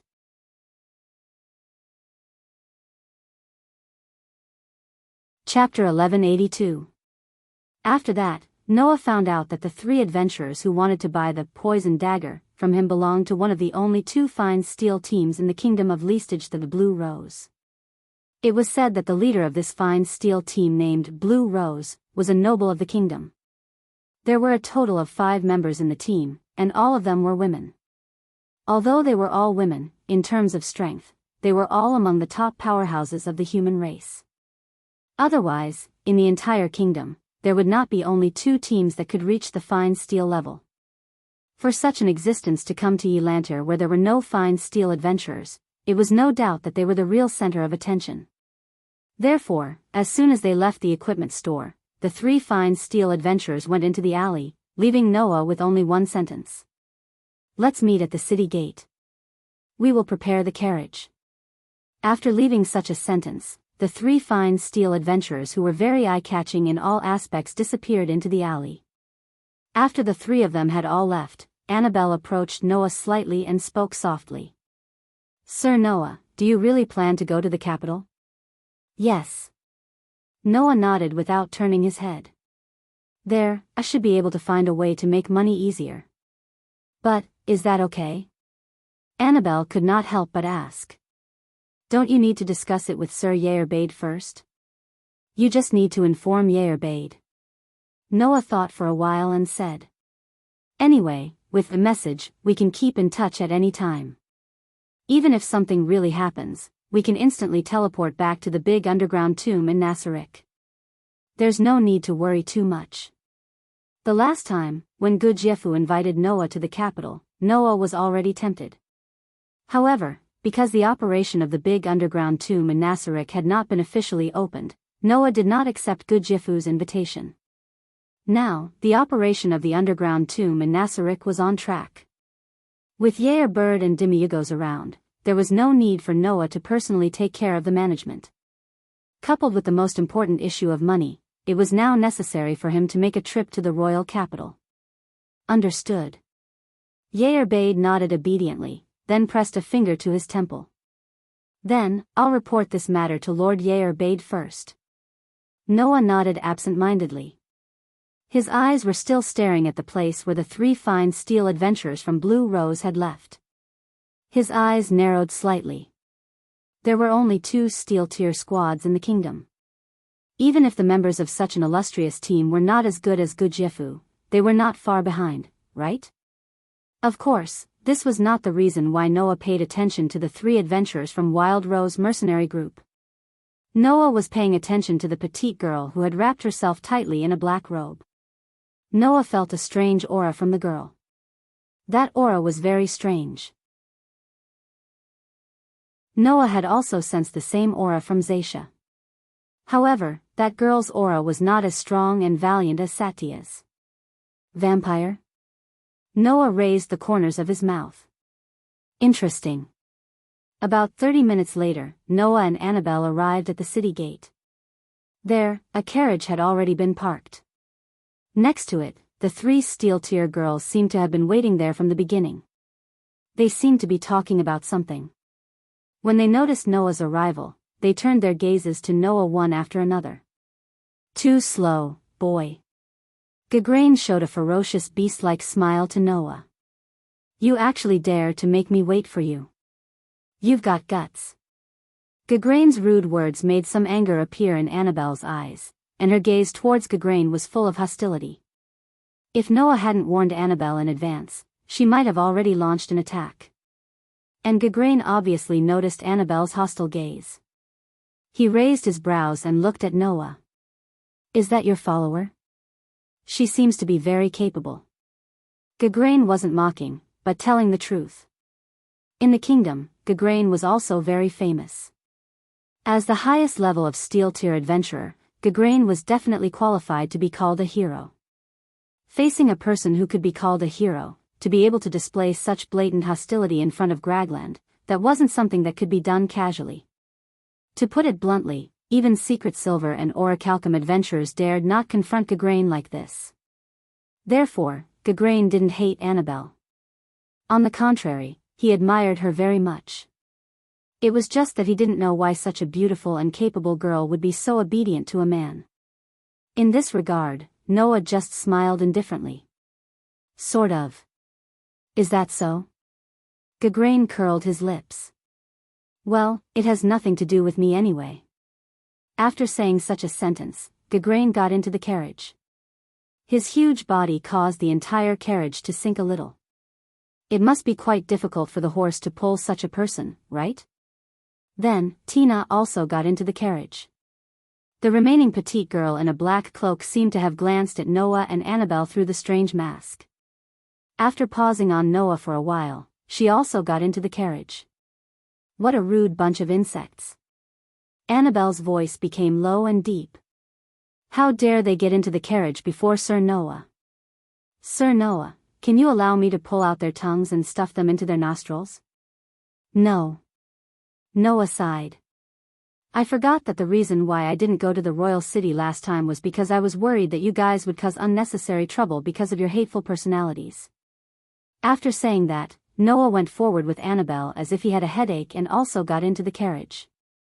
Following the sound of a whip, the two horses in front let out a long neigh.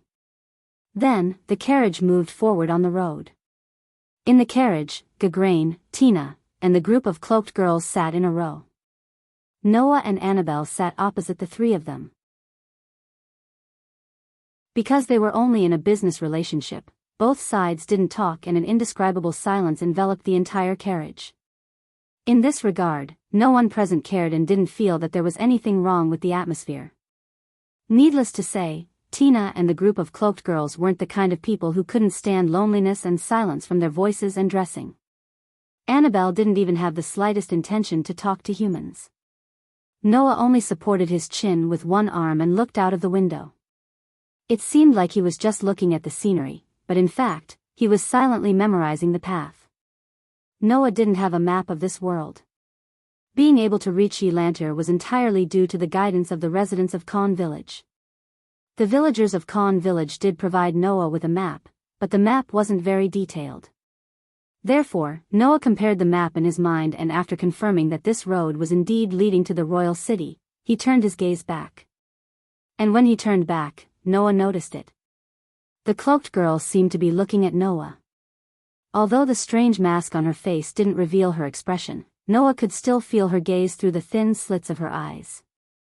The others seemed to have noticed the cloaked girl's strange behavior and turned around one after another. What's wrong? Rue?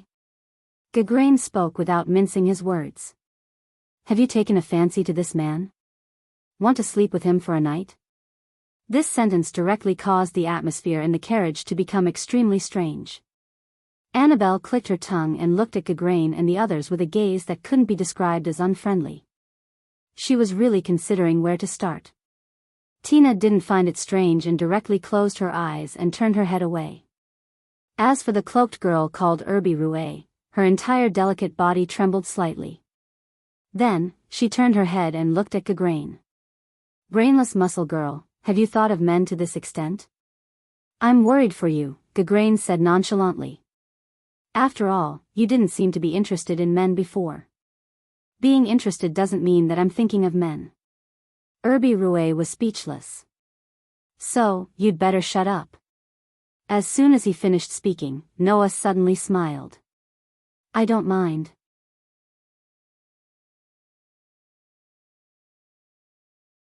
Chapter 1183. It doesn't matter to me. Noah's sudden words made everyone's expression slightly stiff. They were completely frozen at once. Including Gerland. Clearly, Gigran was just joking with Ebru with those words. After all, from Ebru's body shape, she was only equivalent to an 11 or 12-year-old girl. Under such circumstances, no matter what, Gerland wouldn't really think that seriously. And even Gerland was like this, not to mention Ebru as the person involved. Although no one could see Ebru's expression at this moment because of the mask. But the astonishment hidden under the mask was still vaguely noticed by everyone present. It was easy to imagine how much Noah's sudden words had shaken Ibilui.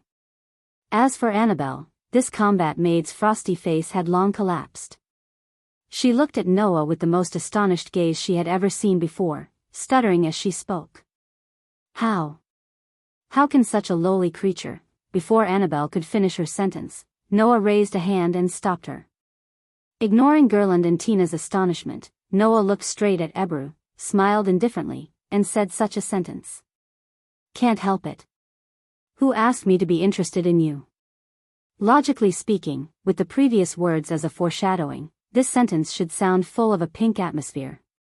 However, Noah's calm expression and half-smile eyes told everyone present that in his heart, he didn't really think in that direction.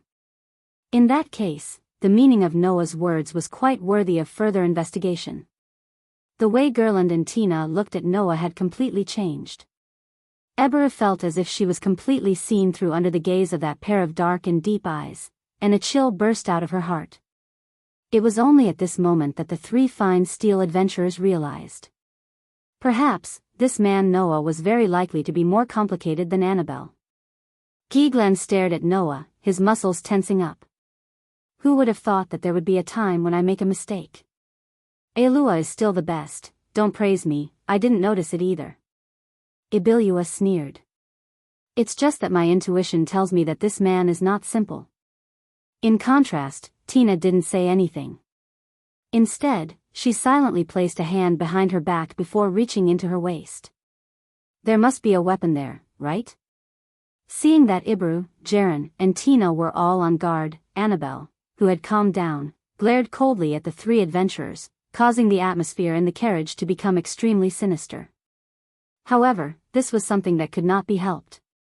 From an adventurer's point of view, it was impossible not to be on guard against a seemingly harmless man who could hide from the eyes of a fine steel adventurer when he suddenly became a person who could pose a threat to them.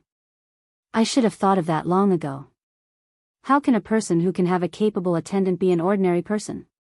Gaglan smacked his lips, and asked directly. Are you really only intending to make a deal with us? You don't have any other intentions, right?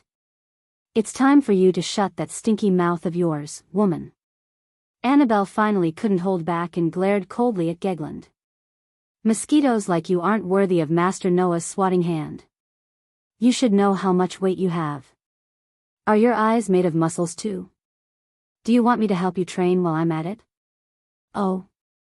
Gegland narrowed his eyes, cracked his mouth, and laughed. It's been a long time since someone has spoken to me with such a tone. Not bad, I'm also very curious about how much weight you have. After saying that, Gegland leaned forward, as if intending to press his head against Annabelle's forehead, and laughed sinisterly. Get out of here. I'll train with you. Looking at Gegland's coarse face that was inches away from her, Annabelle frowned slightly as if some kind of insect had crawled up to her face. Finally, a look of disgust appeared in her eyes. And the emotion hidden deep under this disgust was a complete murderous intent. Annabelle had long been displeased with this group of inferior human creatures. If they were just crawling in front of her like ordinary insects, it wasn't impossible for her to pretend that she didn't see them. But this group of people had repeatedly disregarded the master that Annabelle respected the most in her heart. How could Annabelle not be angry? For Annabelle, if she didn't treat Noah like a servant, it would be disrespectful. And as long as it was someone who was disrespectful to Noah, they should be obliterated. With this thought in mind, Annabelle's hand slowly reached for the long sword at her waist. At this moment, Noah suddenly spoke. As a fine steel adventurer, you should also be an existence that the world calls a hero, right? Noah spoke without the slightest hint of nervousness, causing the tense atmosphere in the entire space to stagnate. Ignoring everyone's reaction, Noah's gaze swept across Abilui, Tina, and Gegland in succession. Finally, he looked at Gegland. As far as I know, the kingdom's warrior Gejef Stolanov is also a character who has stepped into the realm of heroes. Compared to him, who is stronger? I thought you wanted to ask something. Gegland stared at Noah for a while, then pursed his lips and said disinterestedly. Listen carefully, kid. The so-called heroes refer to those who have surpassed the realm of humans and reached the limits of humans. They are monsters who have extraordinary talent. Although fine steel adventurers can also be considered heroes, they are still human. Gegland shot a glance at Ibirui and waved his hand in a seemingly nonchalant manner. So, I'm still an ordinary person who can't step into the realm of heroes. In other words, Gegland admitted that he couldn't compare to Gejef. However, that was also an answer that Noah expected. In terms of level, Gejef was equivalent to a level 35 warrior. As for fine steel adventurers, they could forget about level 29 and above. The difference between level 29 and level 35 didn't seem that big, but if they really fought, the winner would still be the latter in the end. That was the difference. What's wrong? Gegland looked at Noah strangely. Are you trying to say that if I can't reach Uncle Gejef's realm, then I can't defeat you? Annabelle snorted coldly. If I can't reach Gejef's realm, then I can't defeat Noah? Even if there were 10 more Gejefs, they wouldn't even be worthy of carrying the shoes of the supreme ruler of Nazarik's underground tomb. Although Annabelle didn't directly say these thoughts, her actions expressed everything, causing Gegland to glare fiercely at Annabelle. However, at this time, Noah seemed to understand what kind of people the three fine steel adventurers in front of him were, and nodded. Understood. Thank you for your answer. After saying this, Noah continued to look out the window as if nothing had happened. Seeing this, Annabelle had no choice but to close her eyes and remain silent. Eberui, Tina, and Gegland all glanced at one another in bewilderment. That's it? What's wrong, kid? Kid? Gegland asked in confusion. Aren't you going to fight me? This made Noah feel strange. Who said I'm going to fight you? You're not going to fight me? Gegland raised his eyebrows. Then what are you here for? I'd like to ask, why do you think I want to fight you? Noah asked calmly. I'm here to do business, not to fight. If you're itching for a fight, and my follower seems to want to try, I'll let her accompany you. Noah looked at Gegland and suddenly smiled. However, like I said, I'm here to do business. If you want to use my follower to practice, then 100 gold coins per minute, no bargaining. The corner of Gegland's mouth twitched. Not to mention Gegland, even Eberui and Tina were dumbfounded. Only Annabelle looked eager to try. If she could help Noah achieve his goal of making money, and also teach this annoying woman a lesson, it would be the best for Annabelle. And in this strange atmosphere, the carriage continued to move in the direction of the royal city without stopping.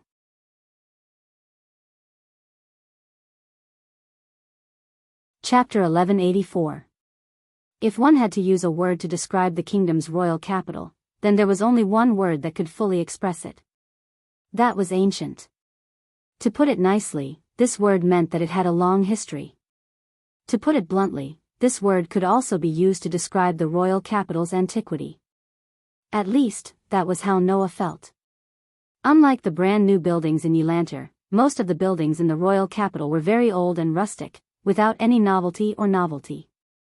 On the ground, many of the roads had not been paved. On the streets, the pedestrians coming and going did not express the liveliness that a kingdom's royal capital should have. Here, it was as if everyone was on guard against something, as if they were afraid of something.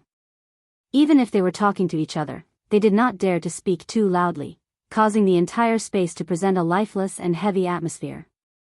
It was very depressing. If it were not for the guards patrolling the surroundings with spears in their hands, and the castle in the deepest part of the royal capital that could be seen even from afar, it was believed that no one would think that such a lifeless city was the kingdom's royal capital. In fact, Noah indeed had such doubts. Is this really the royal capital? Noah frowned slightly. It doesn't look like it at all. Have you never been to the royal capital? Gragland glanced at Noah. The expression on his face was not as carefree as before, but faintly revealed a kind of displeasure.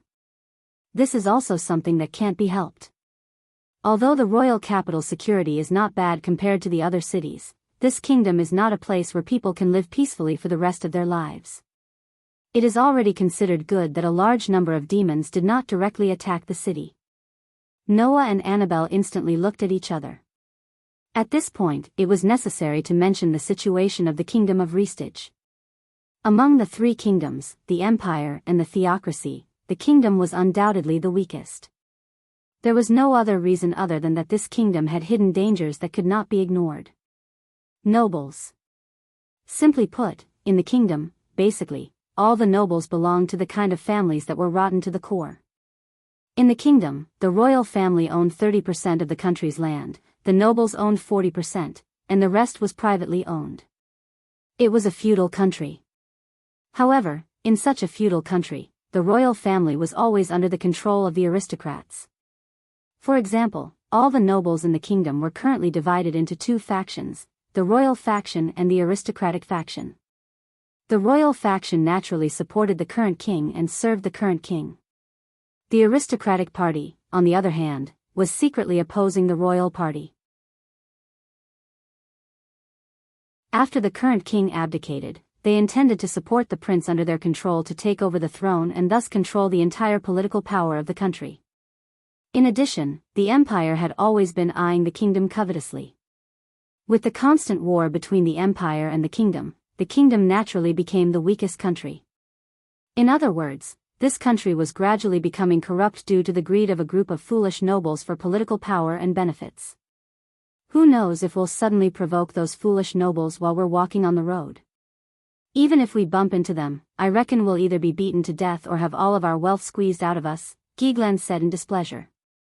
This is how chaotic this country is. You should be content if you don't meet those nobles who have no choice but to resort to robbery in order to survive. After saying that, Gigland walked in a certain direction with a sullen look on his face.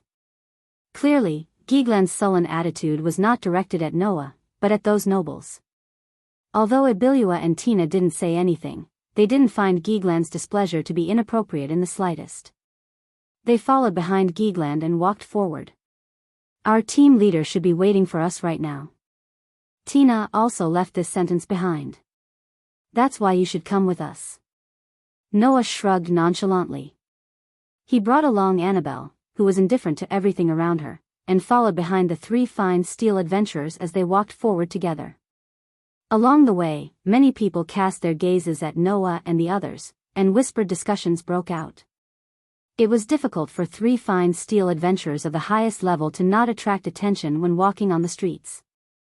Not to mention, these three adventurers of the fine steel rank all had their own unique appearances. In comparison, Annabelle, who was wearing a plain robe, not only looked very normal, but also had a stunning appearance, which made many people exclaim in surprise. In that case, as the only male in such a group, it was imaginable how much attention Noah would attract. Unfortunately, in the group, apart from Annabelle, the others were all used to this kind of situation. The only exception was Annabelle, who looked down on creatures like humans. She didn't care about the gazes of humans at all. Therefore, the group didn't react to this situation and continued to walk forward. Soon, a luxurious hotel that looked like a high-class restaurant with a spacious courtyard and stable enough to practice swordsmanship entered the group's eyes. That was a hotel specially provided for adventurers. No matter which country it was, as long as it was a city with an adventurers guild and adventurers, there would basically be such a hotel. And this hotel in front of them was the most high-class adventurers hotel in the royal capital. Only adventurers who were extremely confident in their abilities and could afford the high cost of accommodation would choose to come here. Gragland, Ibaru, and Tina pushed open the door of the hotel and walked in. Noah and Annabelle, who followed behind the three, immediately saw the scene inside. It was a place that looked like a high-class bar or restaurant. The decor was rather high-end and the space was extremely spacious. However, there were very few guests inside, which showed how rare high-grade adventurers were. The door of such a hotel naturally wouldn't be opened often. And once it was opened, it meant the arrival of more or less famous adventurers. At this moment, curious gazes swarmed into the shop. When they saw the three adventurers at the fine steel level, they immediately lowered their voices subconsciously. Gragland, who didn't care about this situation at all, looked around. After a while, his gaze stopped at one of the corners of the shop, and he spat out a voice that was much louder than the surroundings. Leader and Tia are there. As soon as Gragland's voice fell, Noah's gaze also shifted in that direction. Then, Noah saw it. In the innermost corner of the shop, there were two people sitting around a round table. One of them was exactly the same as Tina, whether it was her hairstyle, figure, appearance, or temperament. It didn't take a genius to figure out that this was the Tia that Gerland was referring to, and they seemed to be twins. The other one was a young girl. She had green eyes, pink lips, and a different kind of charm. She was about 17 or 18 years old, with a head of beautiful blonde hair and a relatively unique face. Agnes Elba Drew Eidolon. She was a noble of the kingdom and the leader of one of the only two fine steel adventurers in the kingdom. When she heard Gragland's voice, she had already cast her gaze over. After sweeping a glance at Noah and the others, she immediately fixed her gaze on Noah and Annabelle. Leader. Gragland walked over casually as if he didn't see anything and sat down. We're back. We're back. Ibilua and Tina also greeted one another before sitting down as well. Welcome back. The young girl named Tia raised her hand. Welcome back. Agnes also said the same, but her gaze was still fixed on Noah and Annabelle. These two are the people we met in Elantir. Gragland pointed at Tina. Tina wants to buy a dagger from them. That's right, Tina replied in a concise manner. But I don't have that much money on me. A hint of realization appeared on Hagrid's face upon hearing this, and a curious look appeared on T's face. What dagger? Tina didn't say anything. Instead, she took out the poison dagger and placed it on the table.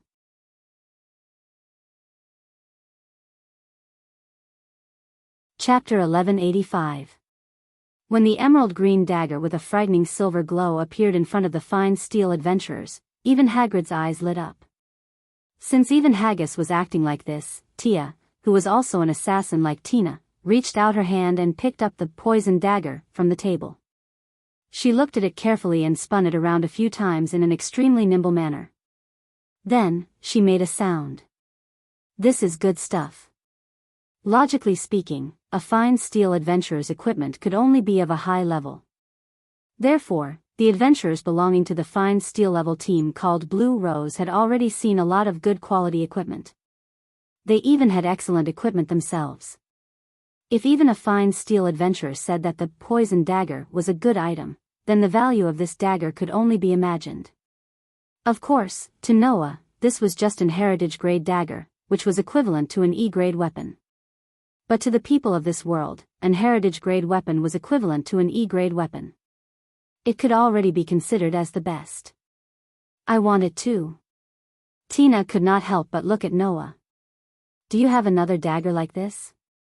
Hearing this, Noah smiled slightly and quietly reached one hand behind his back. In a corner where no one could see, Noah's hand behind his back slightly fluctuated with an obscure magical wave. Along with the obscure magical wave, a ray of light flashed in Noah's palm. The next moment, the light turned into a dagger. A dagger that was emerald green in color. Other than the poison dagger, what else could it be? Noah put the freshly made dagger on the table and said heartily. Coincidentally, I have another one. This sentence was obviously a lie. As long as Noah was willing, then he could make countless poison daggers. This was because Noah had a spell called Weapon Refinement. Weapon Refinement, steel-making magic, duplicate, refine, and forge weapons. Replicated, refined, and forged weapons will be weakened to a certain extent depending on the level, performance, and ability of the weapon. Replicating, refining, and forging weapons will depend on the weapon's level, performance, and ability to maintain the weapon for a certain period of time. This spell was called Weapon Refinement. It could create any weapon that Noah needed. As long as it belongs to the category of weapon, Noah can create it out of thin air. The weapons produced would be weakened to a certain extent and exist for a certain period of time according to the weapon's level, performance, and ability. In other words, as long as the weapon's level, performance, and ability were not high, the weapons created by Noah would not be weakened, and their existence would be cancelled.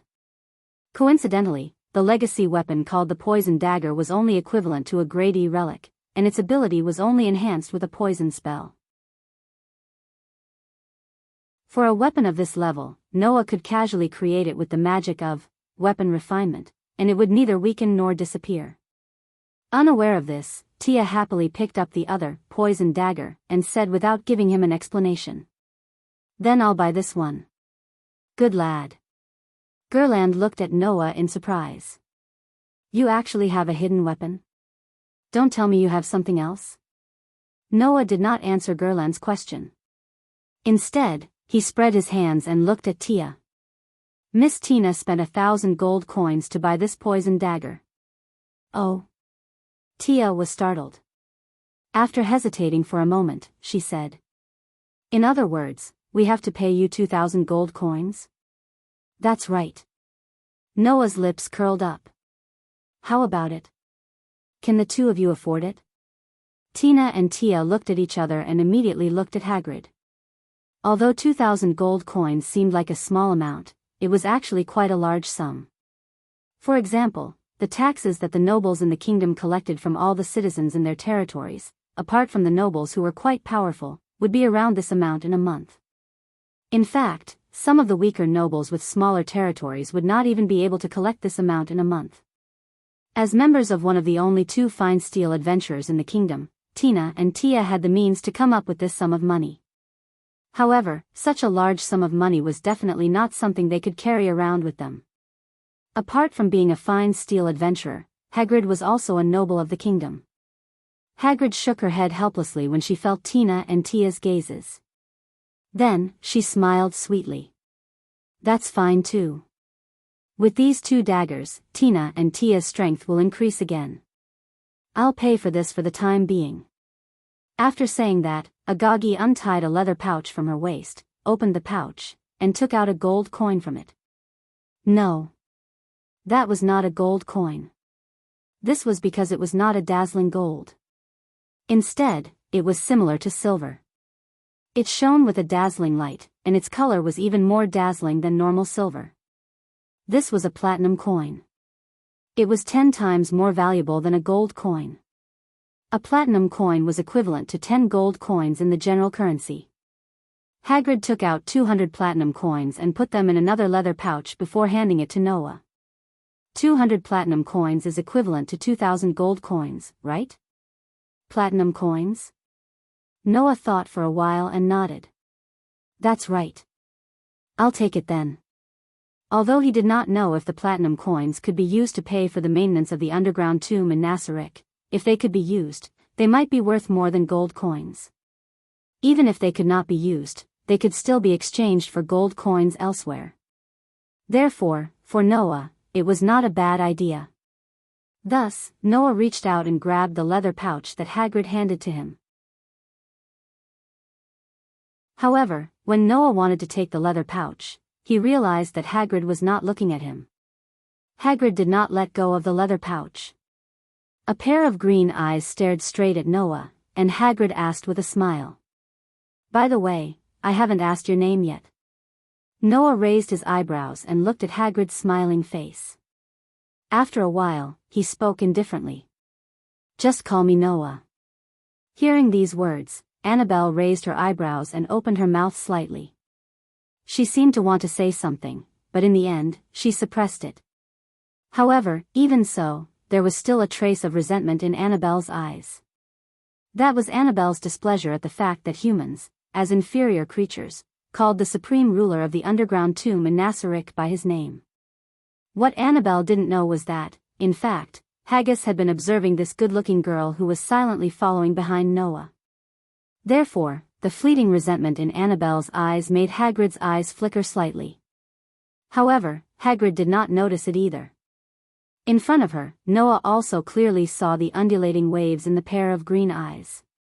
At that moment, Noah's eyes had a little thought-provoking look, and he said such a sentence. "Then, can you please let go of your hand?" "Oh, I'm really sorry." Hagrid let go of the leather pouch without the slightest apology and chuckled at Noah. "Mr. Noah's companion is really beautiful. I have only seen one person with beauty comparable to your companion in my life, so I'm a little curious about your origin." At this moment, except for Hagrid, Abirua, Gorgland, Tina, and Tia all exchanged a look and understood everything in an instant. This was the tacit understanding that could only be cultivated by going through life and death together all year round. It was this tacit understanding that made Hagrid notice something from the performance of Abirua and others, and she began to pay attention to Noah and Annabelle. And the more she looked, the more Hagrid couldn't see through Noah and Annabelle. In this way, if Hagrid still didn't understand that Noah and Annabelle were not simple, then the title of Fine Steel Adventurer could really be thrown away. In this regard, Noah just put away the leather pouch full of platinum coins into his arms, and then smiled at Hagrid. "On the way here, I also talked to your teammates, Mississippi." Noah glanced at Abirua and said with a faint smile. "I'm also very curious about the origin of one of your teammates." The group of Fine Steel adventurers suddenly narrowed their eyes.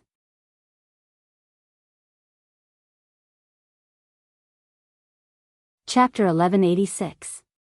Irby Rouet was an undead. To be more precise, he was a vampire among the undead. The number of people who knew about this was very few. However, as Irby Rouet's companions, it was impossible for Haggis and the others not to know the true origin of Irby Rouet. In order to prevent anyone from noticing him, Irby Rouet even used a black robe to cover himself tightly, and even wore a mask. However, Noah's interest in Irby Rouet was clear to everyone present. This man who came to sell weapons saw through Irby Rouet's origin. Understanding this, led by Haggis, Irby Rouet, Glenn, Tina, and Tia all silently raised their vigilance.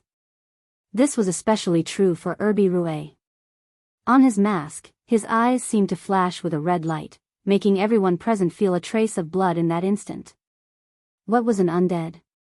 From a conceptual point of view, those individuals who were born from the dead and possessed immortal life were called immortals. There were many types of undead.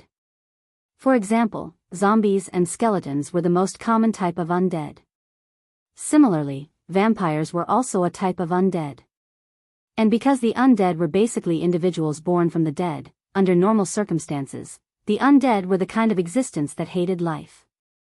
For the undying, things like taking away life were already an instinctive nature. However, there were exceptions to everything.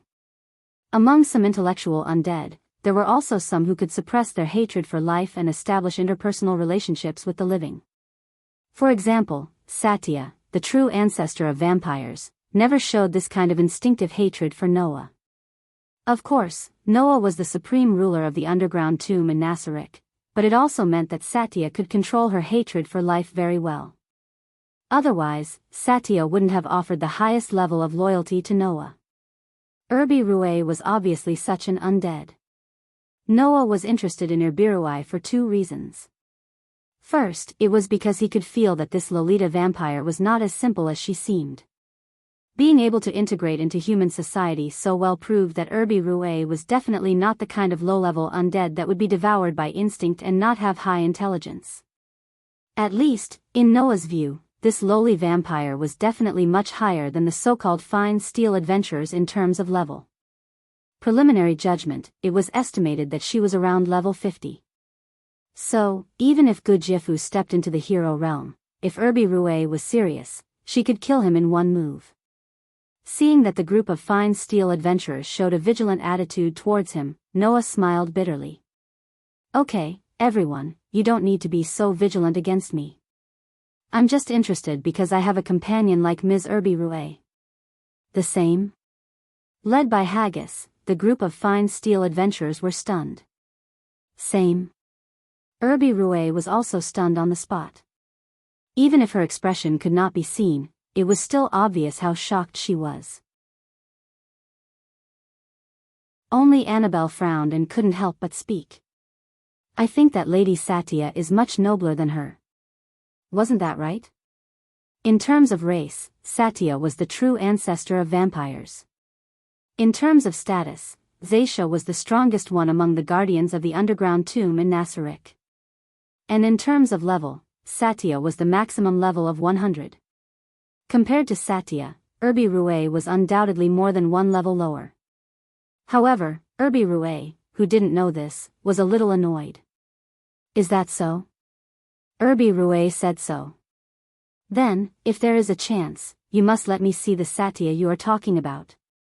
Yes. Noah smiled perfunctorily. There will be a chance. Everyone present saw that Noah was perfunctory. However, everyone's vigilance was slightly relaxed. Judging from Noah and Annabelle's performance, there should be no mistake that there was a vampire as their companion. Since that was the case, as people who also had vampire companions, the group of elite steel-level adventurers were against Noah and looked at him in a new light. After all, the undead were destined to stand on the opposite side of humans because of their hatred for life. People who could understand each other without racial views could still win the favor of some open and above-board people. However, he had a follower, an undead as a companion, and could casually take out two extremely precious magic weapons. What was the origin of this man in front of them? It had to be said that the group of fine steel adventurers led by Haggis were really curious. At this moment, on the street outside, a commotion suddenly sounded and reached the ears of all the adventurers in the hotel. Noah's heart skipped a beat. Because, from the commotion, Noah heard a lot of footsteps that sounded like steel hitting the ground.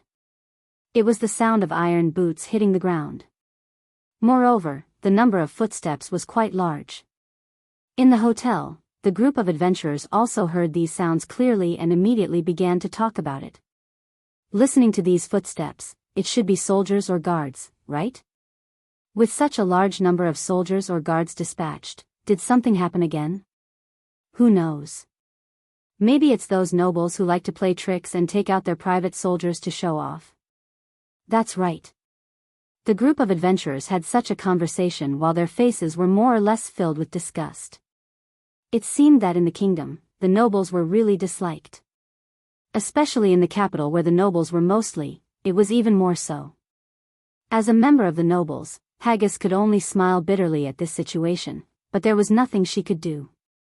After all, there were quite a lot of corrupt nobles in the kingdom. Even Haggis had to admit this point, right? Of course, admitting it did not mean that Haggis would sit back and do nothing. At this moment, Haggis stood up directly and looked around at the members of the Wild Rose.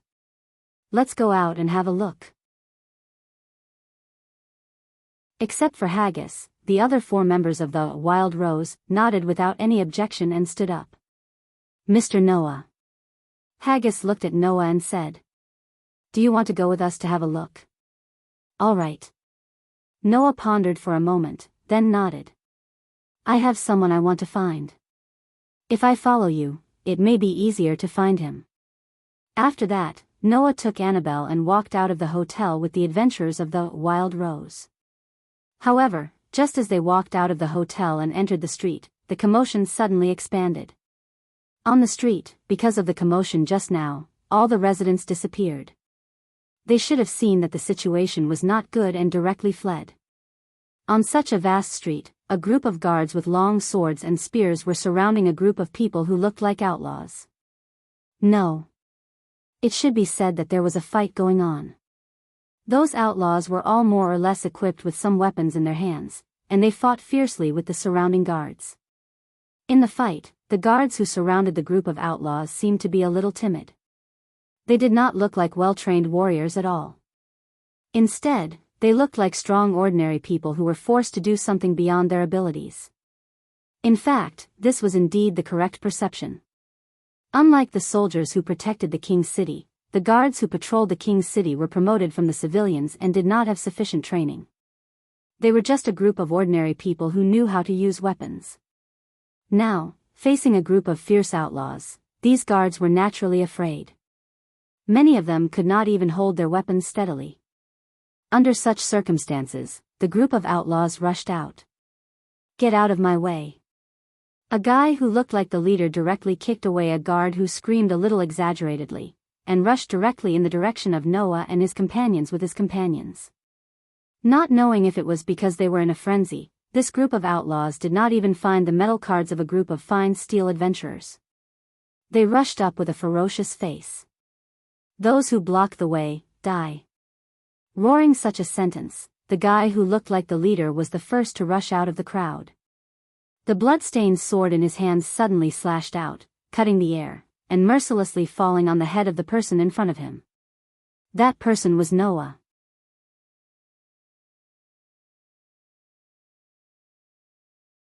Chapter 1187.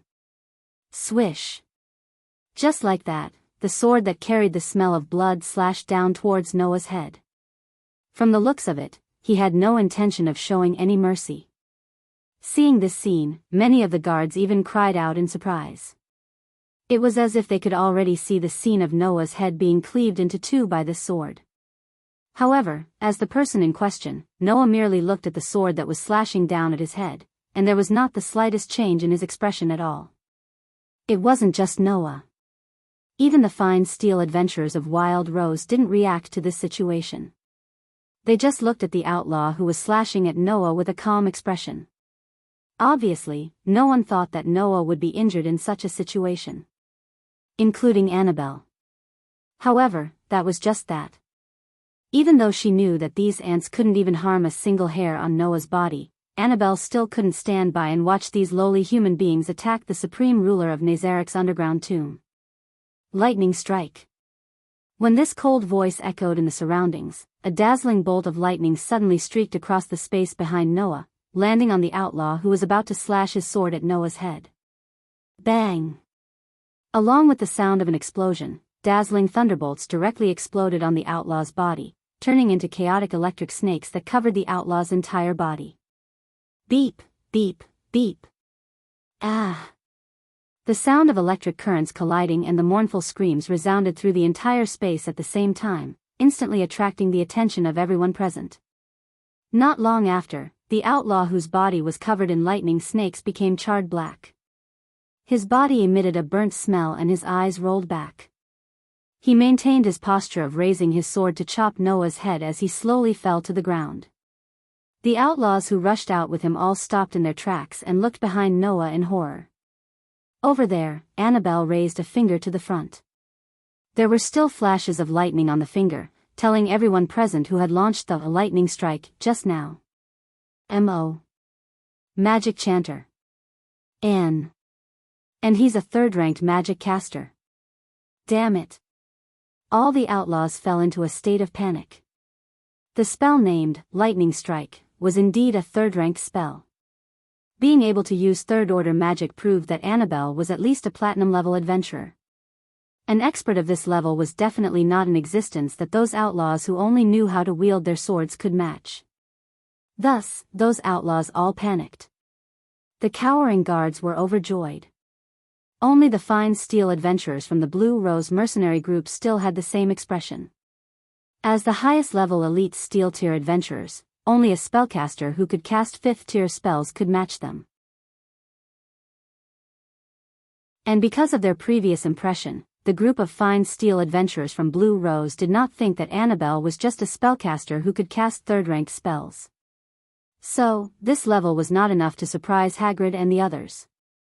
Lord Noah. Annabelle slowly retracted her finger flashing with lightning and said expressionlessly. Shouldn't we let these stinking ants who dared to attack you go to hell to repent? Hearing Annabelle's emotionless voice, a chill ran down the backs of everyone present. At this moment, no one had any reason to believe it. As long as Noah nodded gently, then none of those outlaws would be able to survive. Wait! In the crowd of outlaws, a person shouted. We surrender. After saying that, that person directly threw down the weapon in his hand and raised his hand with a frightened look. All of a sudden, it was as if a chain reaction had been set off, causing the outlaws to cry out one by one. Surrender. We surrender. Don't kill us. Without any hesitation, those outlaws threw down the weapons in their hands one after another, raised their hands, and did not even dare to move. Seeing this, Noah scratched his cheek and looked at Hagrid. Hagrid immediately understood, took a step forward, looked at the guards, and said loudly. Why aren't you suppressing them? Only then did the surrounding guards react, hurriedly stepped forward, and subdued the outlaws who abandoned their weapons and surrendered one by one. It was not known if every world was like this, but those who were really responsible for law enforcement always appeared after the matter was resolved. When the guards at the scene had suppressed all of the outlaws, a group of soldiers wearing neat equipment under the lead of a person rushed over amidst a flurry of loud and chaotic footsteps. Moreover, the person in the lead was someone Noah knew. Oh. Gigrin grinned. Isn't that Uncle Gudjifu? Yes. The person who came was the kingdom's warrior captain, known as the kingdom's strongest warrior, Gudjifu. Even the warrior captains have been mobilized. Hagrid looked at the outlaws thoughtfully. It seems that these guys are not ordinary thieves. Noah also heard Hagrid's words. However, Noah had no interest in what kind of people those outlaws were. At this time, Noah's gaze was already cast on Gudjifu who led the troops, and his eyes lit up slightly. Just as he was about to look for this warrior captain appeared. It really came at the right time. On the other side, Gudjifu also noticed the group of fine steel adventurers of the Blue Rose, and also noticed Noah who was looking at him. At that moment, Gudjifu was stunned at first, then his face lit up with joy. He raised a hand, and ordered the surrounding warriors who were under him. All of you, go and help. Under Gudjifu's lead, the warriors who came here all responded, and then spread out to help the guards and suppress those outlaws. Then, Gudjifu put one hand on the sword at his waist, and walked in front of Noah with his head held high. Sir Dole. The first thing Gudjifu did was to greet Noah, and one could see that his face was full of joy. I am very happy that you could come. Gudjifu's words stunned Hagrid and the others, and then they were surprised. What? Hagrid couldn't wait to ask. Do you know Mr. Noah, warrior captain? Yes. Gudjifu was obviously acquainted with Agagi, so he nodded happily. Not long ago, the king sent me to the border to carry out a mission, and I met Sir Noah Dole there. Sir is quite a powerful man, and I also invited Sir to come to the capital, but at that time, I was rejected by Sir. Powerful man? Gigrin asked directly. How powerful? Gudjifu pondered for a moment, and then said so. At least, he should be stronger than me. The group of fine steel adventurers all felt suffocated. Stronger than Gudjifu? In other words, at least a powerful man who had stepped into the realm of heroes? Sir Dole has come to the capital, please allow me to receive you. Gudjifu said happily. I believe that His Majesty will be very willing to receive you. Hearing this, Noah shook his head and looked at Gudjifu. I came to the capital because I have something to ask of you, warrior captain, and not to see the king. Something to ask of me? Gudjifu was slightly startled. Even the fine steel adventurers of Wild Rose looked at each other and laughed bitterly. It turned out that Noah didn't come to the royal city just to sell 2 daggers. But, that was also true. To have a magician who could at least cast 3rd-tier magic as a follower, and to be said by the strongest warrior of the kingdom to be inferior to him. How could such an existence simply come to the royal city to do a simple business deal? Of course, Noah really only came to the royal city to do business. But it was not a small business, but a large one. Although Gudjefu didn't know what Noah's purpose was, he still felt a little disappointed knowing that he didn't come to seek refuge with the kingdom. Of course, disappointment was disappointment, but Gudjefu wouldn't neglect Noah because of this. Anyway, let's talk somewhere else first. Noah naturally didn't have any objections, and directly nodded.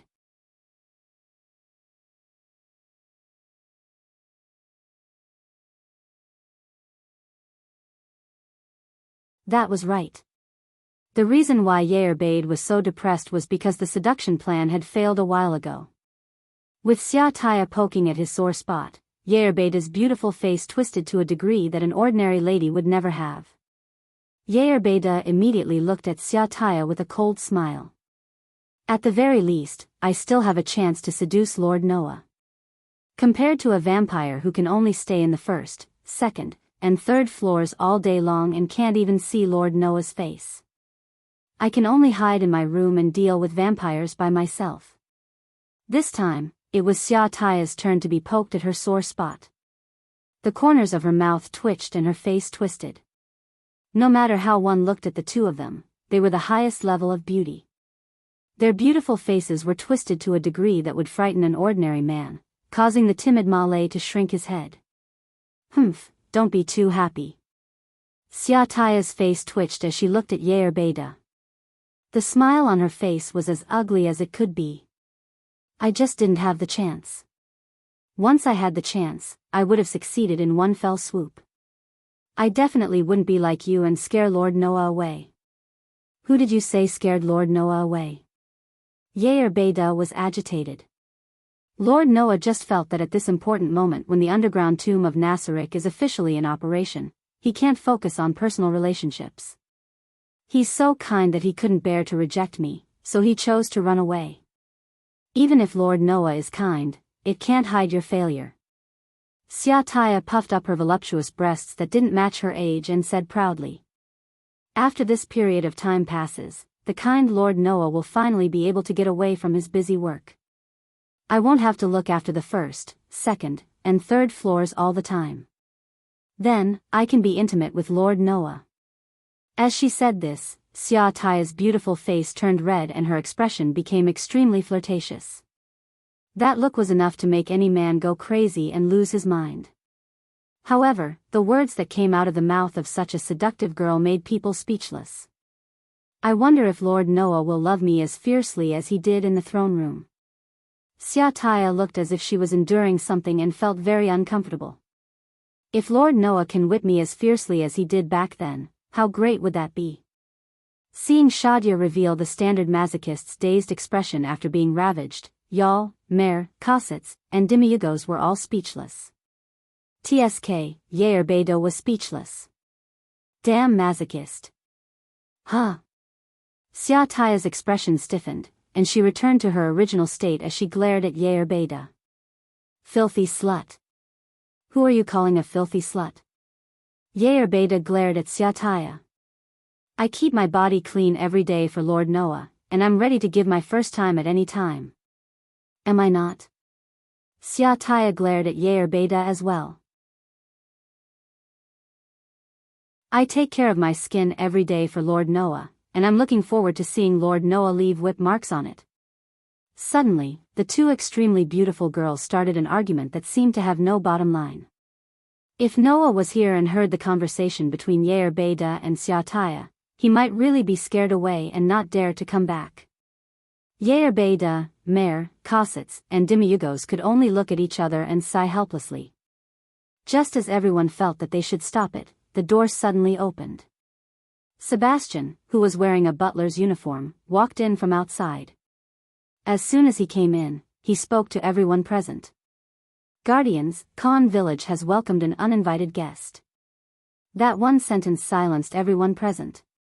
They're finally here? Dimiyugos suddenly smiled. As expected, Lord Noah guessed correctly. In order to not let the resurrection cause unnecessary trouble, Noah had asked Yair and Mer to modify part of the memories of the residents of Khan Village so that the resurrection would disappear. However, apart from the matter of the resurrection, there was another matter that couldn't be hidden. That was the disappearance of the sunshine scripture. Sebastian. Yair Beda's expression also became serious as he asked. Is it the people of the Celian theocracy? I'm not sure, but it shouldn't be wrong. Sebastian answered truthfully. Right now, they are investigating a place not far from Khan village. That is where Lord Noah and Lord Yair Beda took care of the sunshine scripture people. Thank you for your hard work, Sebastian. Yair Beda nodded and looked at all the guardians present. Then, since the people of the Celian theocracy have appeared as Lord Noah predicted, then we should follow Lord Noah's instructions and take them all down. Let's see if we can use them as a means to negotiate with the theocracy. Is it finally time for me to appear? Xiataya revealed a seductive smile and stood up. Let me carry out Lord Noah's instructions. The guardians nodded in agreement. If Xiataya, who was the strongest in one-on-one combat among the guardians, were to take action, it would be guaranteed that nothing would go wrong. Unfortunately, the heavens did not listen to their wishes.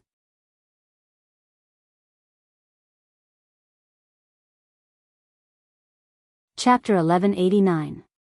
Noah, who was far away in the capital, naturally did not know about what happened in the underground tomb of Nasarek. It was not that Yair Bed and the rest did not report to Noah using message. Instead, Noah had already instructed that as long as the people from the Syrian cult kingdom came to investigate, they were to be taken down and used as a means to negotiate with the Syrian cult kingdom. And the content of the negotiation was naturally about the magic sealing crystal. According to the information obtained from the sunlight scripture, Noah knew that in this world, only the people from the Syrian cult kingdom could use the magic sealing crystal.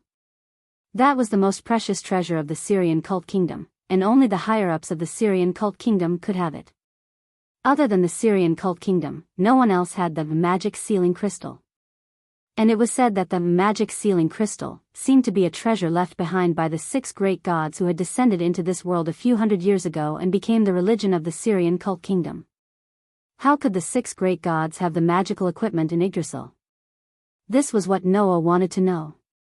For this matter, Noah had to prepare a means to negotiate with the Syrian cult kingdom. In the process of interrogating the information, the sunlight scripture, one of the special intelligence forces of the Syrian cult kingdom, had already been wiped out. It was not worth it to use the resurrection tool for these people. So, after Noah concluded that the disappearance of the sunlight scripture would definitely attract the attention of the Syrian cult kingdom who had been monitoring the sunlight scripture with the intelligence magic and would most likely send people over, he simply let Sebastian hide in Khan village and wait for the arrival of the people from the Syrian cult kingdom. And once the other party sent people over, by then, he would take them down and use them as a means to negotiate with the Syrian cult kingdom. Now that everything had been arranged, there was naturally no need to report all the time. So, Noah still stayed in the capital and carried out his money-making plan. In this aspect, Noah had also thought it through. As mentioned earlier, in this world, according to the different abilities of the adventurers, they would wear metals of different hardness and preciousness. The rarity of these metals, from low to high, were copper, iron, silver, gold, platinum, mithril, orichalcum, and stainless steel, a total of 8 kinds. In other words, in this world, on the surface, steel was the hardest and most precious metal. Some of the very high-level armaments were basically refined using stainless steel. For example, the equipment of the fine steel adventurers of the Blue Rose Guild was mostly made of fine steel. In Noah's treasure vault, there was also a metal like steel. The reason why there were these metals was because stainless steel was a type of metal that had a very good circulation of mana. In many magic and magic rituals, steel was often used as a catalyst and medium, as well as a base for the construction of magic arrays. It played the role of guiding magic power. Back then, when Gaia and Alea were preparing the Gate of Babylon, they had stuffed everything that could help Noah into it. Because of this, Noah's Gate of Babylon naturally had this type of metal. In addition, these metals were used as catalysts and mediums for large-scale rituals. Noah's Gate of Babylon also treated these metals as consumables. In other words, these metals could also be replenished automatically. With this condition, Noah had an unlimited supply of stainless steel, which was used by countless people in this world as a source of high-level equipment. Thus, selling large amounts of stainless steel was undoubtedly a very profitable thing. Unfortunately, due to the preciousness of stainless steel, not everyone could consume large amounts of it. Therefore, Noah needed the kingdom's warrior captain Gudjefu to act as a middleman and provide him with a channel to sell large amounts of stainless steel. Gudjefu did not disappoint Noah. In the name of the warrior captain, this guy introduced Noah to many capable merchants. With the kingdom's warrior captain as a guarantor, these merchants naturally did not worry about Noah playing any tricks. Thus, Noah established a business relationship with these merchants. Of course, considering that the appearance of large amounts of stainless steel would cause problems in the market, Noah did not sell too much. Even so, with the extremely precious stainless steel as a trade item, Noah still made a huge profit. If this world's money could really be used to maintain the underground tomb in Nasarek, then this channel would become a very important source of funds for Nasarek.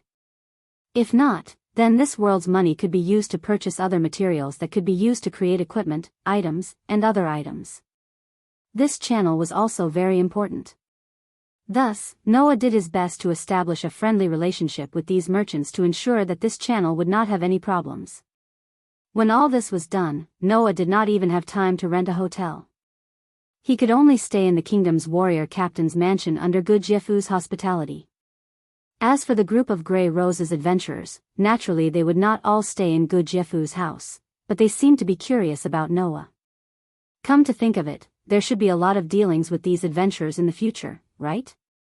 The next day, Noah cleared away the accumulated fatigue from yesterday and slowly woke up from his sleep. Outside the window, the dazzling sunlight spilled into the room and hit Noah's face. When Noah opened his eyes, he was slightly dazzled. He squinted slightly, then propped up his upper body and yawned. As soon as he woke up, Annabelle's voice was transmitted to Noah's ears. "Good morning, Lord Noah." Hearing Annabelle's voice, Noah seemed to remember something. He turned his head and looked aside. He saw that in the corner of the room, Annabelle, who was wearing the same robe as yesterday, saluted respectfully to Noah. She also prepared the water to wash his face and brought it to Noah. "Let me serve Lord Noah to wash up." Yesterday, Annabelle firmly disagreed with letting Noah sleep alone in this unfamiliar place. She tried her best to stay by Noah's side to protect him. If it were an ordinary human, considering that the other party also needed to rest, Noah would never agree to this kind of thing. However, Annabelle was an alien creature and did not need to sleep, so Noah let her be. In addition, in the past, Noah was also known as Medusa's servant to guard him all night in the world of the tight moon, so he did not have much discomfort with this matter. Soon, Noah finished washing up under the service of Annabelle, and walked out of the room with Annabelle. As soon as he walked out of the room, Noah heard a conversation. It was from the direction of the hall. With Annabelle, Noah walked in the direction of the hall. After a while, a rather vast hall appeared in front of Noah and Annabelle. In the hall, several people were gathered together to talk. One of them was naturally the owner of this mansion, Gudjefu. In addition to Gudjefu, a group of Grey Rose's elite-level adventurers, led by Haggis, were also all present. However, Noah noticed them. Among these people, there was also a young man. A young man with short blonde hair and a healthy complexion. The young man seemed to have noticed Noah as well. He stared at Noah as if he had seen something he had yearned for even in his dreams. That gaze, to put it nicely, was persistence, to put it bluntly, it was rude. Annabelle's brows were already frowning. Fortunately, after this period of activity in the human world, Annabelle was no longer like before.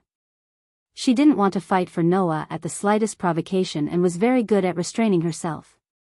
As for Noah, he did not care about such a gaze and walked straight forward. "Your Excellency Dole." Gudjefu heard the movement, looked at Noah, and smiled slightly. "Did you rest well last night?" "Very well." Noah returned a smile and said so. "Thank you for your hospitality, Your Excellency Warrior." No, no, no. Good Jefu shook his head. I'm very honored to be able to entertain someone like you. Unfortunately, I didn't have a chance to entertain you. Haggis smiled sweetly. Mr. Noah, please sit down and talk.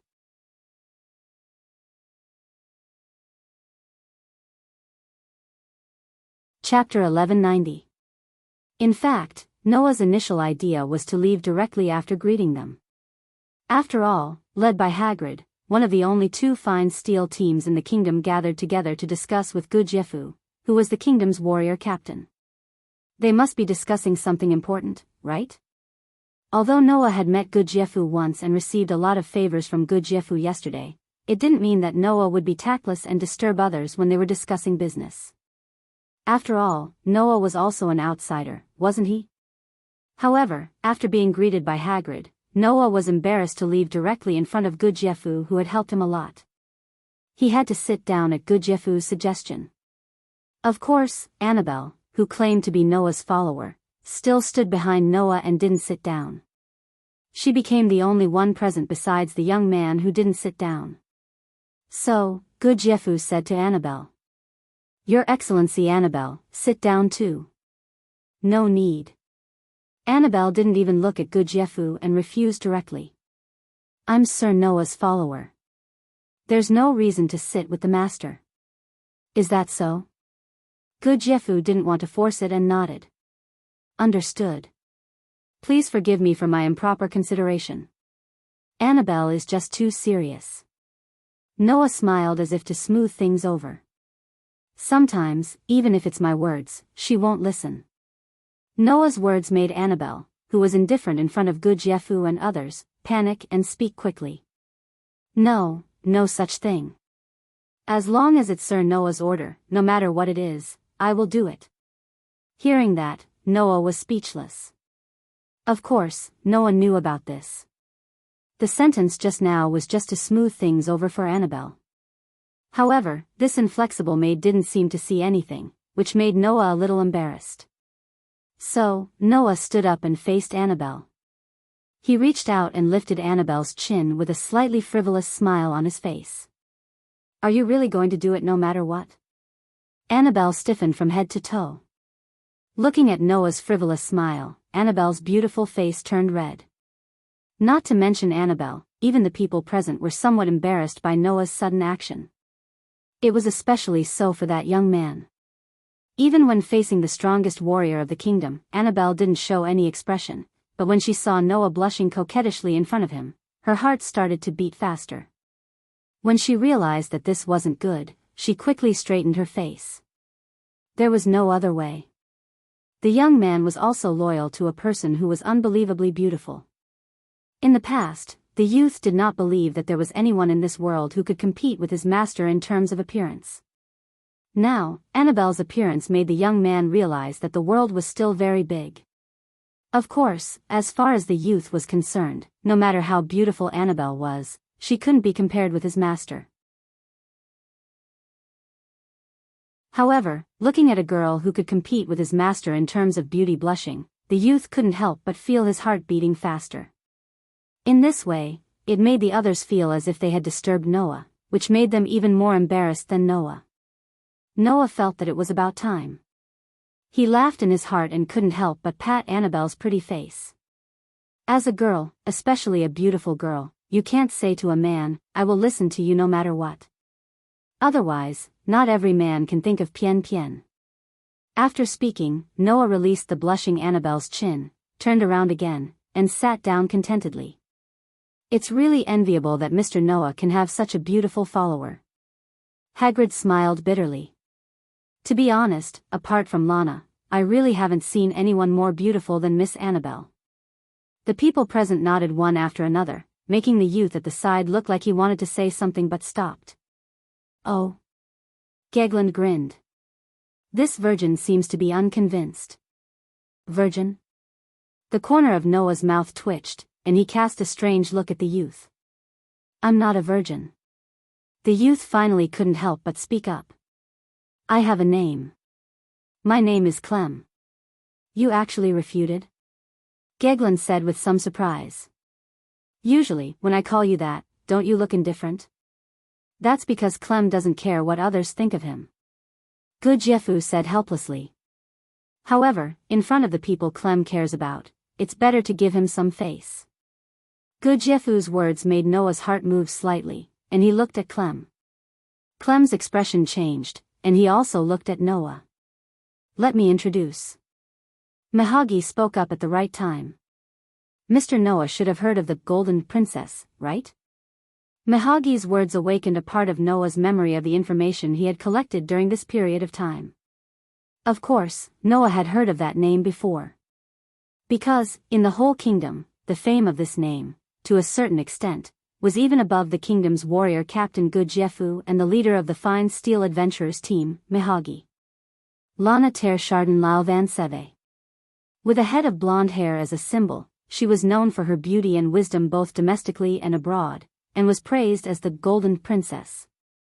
It was said that this princess had proposed many cross-era policies, although most of them were obstructed by the nobles who cared about their own interests, causing many of them to be rejected. Even so, it still had a great impact on the kingdom. For example, the abolition of the slavery system and the establishment of the Adventurers Guild were facilitated by this princess. Even the kingdom's governance would privately refer to this princess' proposals. Therefore, it was impossible for Noah not to have heard of this princess's name. As if she saw something from Noah's expression, Mihagi smiled slightly and pointed at Clem. This is Princess Lana's follower, responsible for the princess's safety. Greetings, Mr. Noah. Clem bowed to Noah, but his eyes were fixed on Noah. I heard from the warrior captain that you are stronger than him, so it is an honor to be able to meet you. That's only because the warrior captain thinks too highly of me. Noah shook his head. Don't take it seriously. Alright, kid, don't be so polite. Geegland seemed to be unable to stand Noah and Clem's politeness and waved his hand. This virgin isn't here to talk to you politely. He has something to ask of you, if I'm not wrong. Clem was speechless. Geegland's guess was completely correct. Ask me for a favor? Noah asked curiously. Is there anything I can help you with? Yes. Yes. Clem seemed to have become nervous, and after a while, he said so. Can you teach me a little bit about fighting? Noah raised an eyebrow slightly. As expected. Gudjefu sighed. I knew it, if you have a favor to ask of someone, then it must be this matter. With Mihagi as the leader, other than Annabelle, everyone else nodded. Needless to say, Clem had done the same thing many times. Because of this, Ibilui, who had been silent all this time, spoke. You still haven't given up? Clem was silent all of a sudden. This was needless to say. Ibilui had said the same thing to Clem many times. Then I'll say it again. Ibilui said with a tone that left no room for doubt.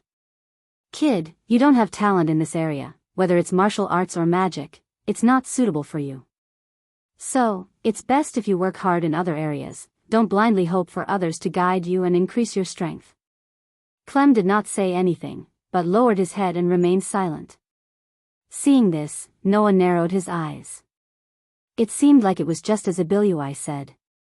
This young man named Clem, whether it was martial arts or magic, he did not have talent.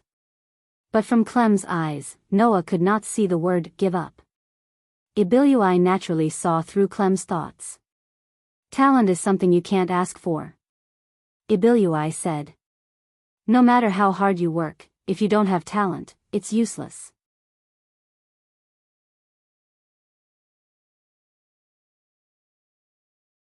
Chapter 1191. Once upon a time, there was a saying that went like this.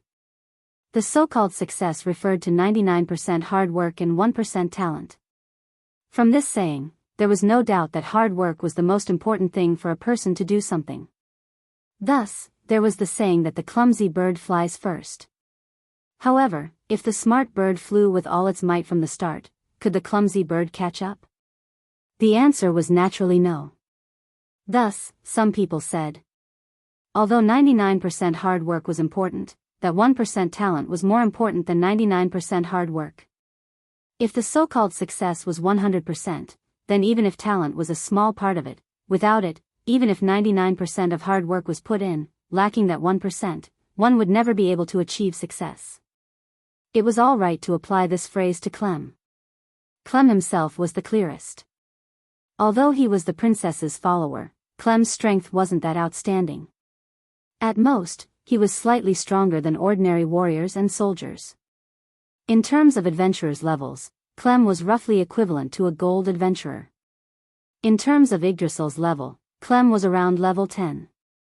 Not to mention Gudjefu, who was the strongest warrior in the kingdom, and not to mention the fine steel-tier adventurers like Higagi and her party, even if they were compared to many other adventurers, they would still be much weaker.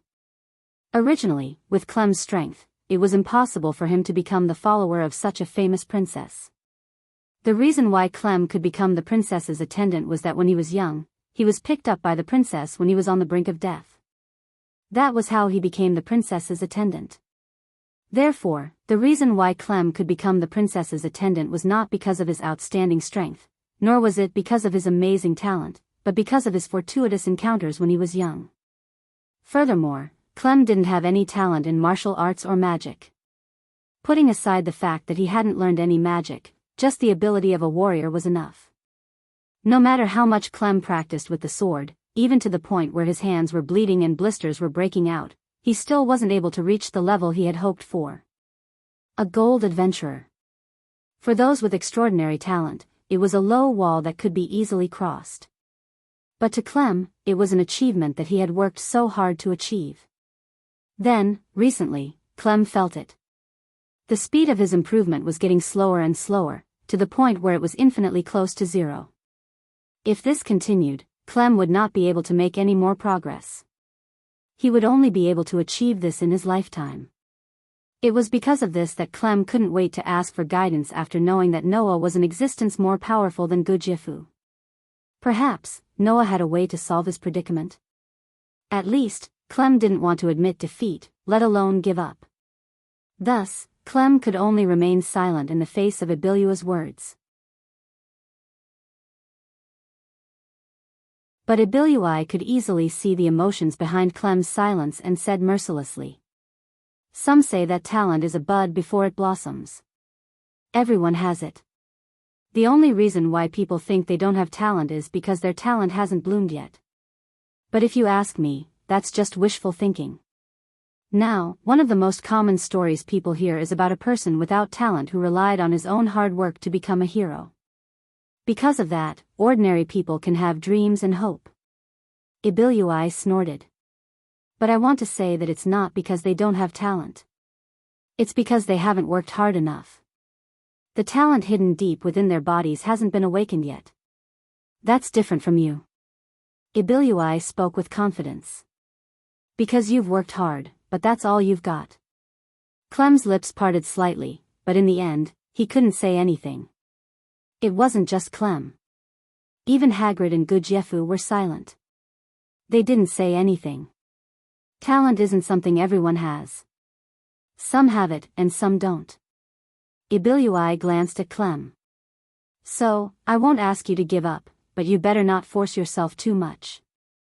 Otherwise, the bigger the hope, the more despair you'll feel when it's gone. Understand? Suddenly, the crowd fell into a deathly silence. Under normal circumstances, when it came to this, someone would speak up for Clem no matter what.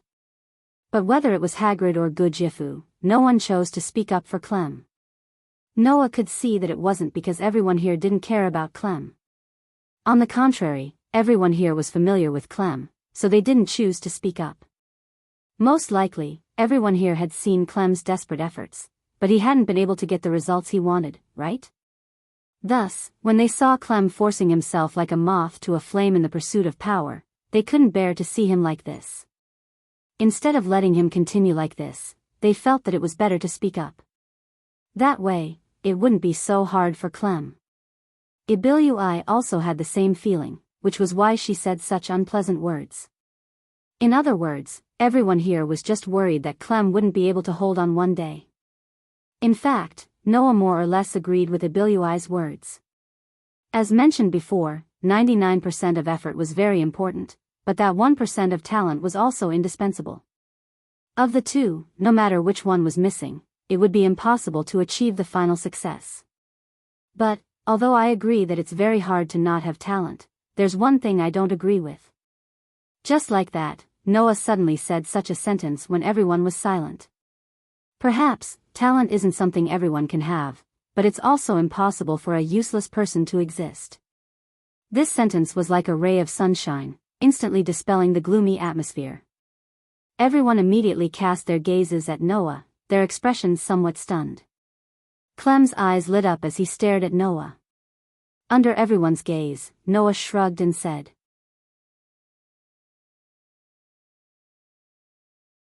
"Perhaps, little brother Clem doesn't have talent in martial arts and magic, but that doesn't mean he doesn't have talent in other areas. If he can spend this effort in these areas, then wouldn't it be like what Miss Abiliui said, that talent can blossom and bear fruit?" Saying such a sentence, Noah looked at Clem. Why do you want to become stronger?" "Why do I want to become stronger?" This question made Clem clench his fist. Once, Clem was a child that no one wanted. He didn't even see his parents' faces, wandering the kingdom as an orphan. In such a world, this was not a rare thing. But that day, Clem met light. She was called the Gold by the people, and had the beauty that no one in the kingdom could match. This princess didn't care about the beggar-like, dirty Clem at all, and extended her hand to him. From that moment onwards, Clem's fate changed. Then, was there a second reason why Clem wanted to become stronger? "I want to have power." Clem spat out a strong and powerful voice. "The power to protect Lady Lana from any enemy." Hearing this, Noah smiled and stood up. "Then let me see how strong this power is." Clem was stunned. In Good Jefu's mansion, there was a rather spacious courtyard. At this moment, in this courtyard, with Good Jefu and Haggis as the leaders, Abiliui, Gragland, Hina, and Tia were all gathered together. Annabelle was alone at the other end. However, everyone's gaze was on the center of the courtyard. There, Noah and Clem were facing each other. Noah's expression was calm. Clem, on the other hand, was a bit serious, and there was a faint trace of nervousness. Noah raised his eyes and looked at Clem, who was across from him. "Don't worry about it. Just attack as much as you like."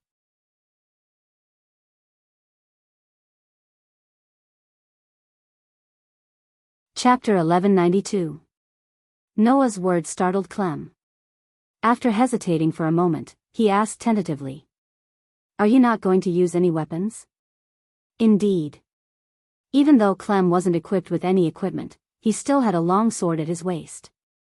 One of his hands was gripping the sword tightly, obviously intending to use a sword. However, not only was Noah dressed in casual clothes, he didn't even carry a single weapon. Moreover, it seemed that Noah didn't intend to use any weapons when facing Clem. Of course, Clem didn't think that Noah was looking down on him. The reason why he asked this question was to get some information. Because if he wasn't going to use any weapons, it was very likely that he was going to use magic. Clem wanted to use this as an excuse to get information about Noah's upcoming battle tactics. If Noah intended to use a weapon, it meant that he was going to use the methods of a warrior to fight. If Noah insisted on not using any weapons, then Clem had to be wary of Noah using magic. This was Clem's plan. However, in the next moment, Noah's actions stunned everyone present. A weapon? A thought-provoking smile appeared on Noah's face. He raised his hand and extended a finger. "Then I'll use this finger to fight you." Finger. Finger? Clem was completely stunned. Hagrid, Gijifu, Abiliui, Gorgland, Tina, and the others were also stunned. "What is the meaning of this?"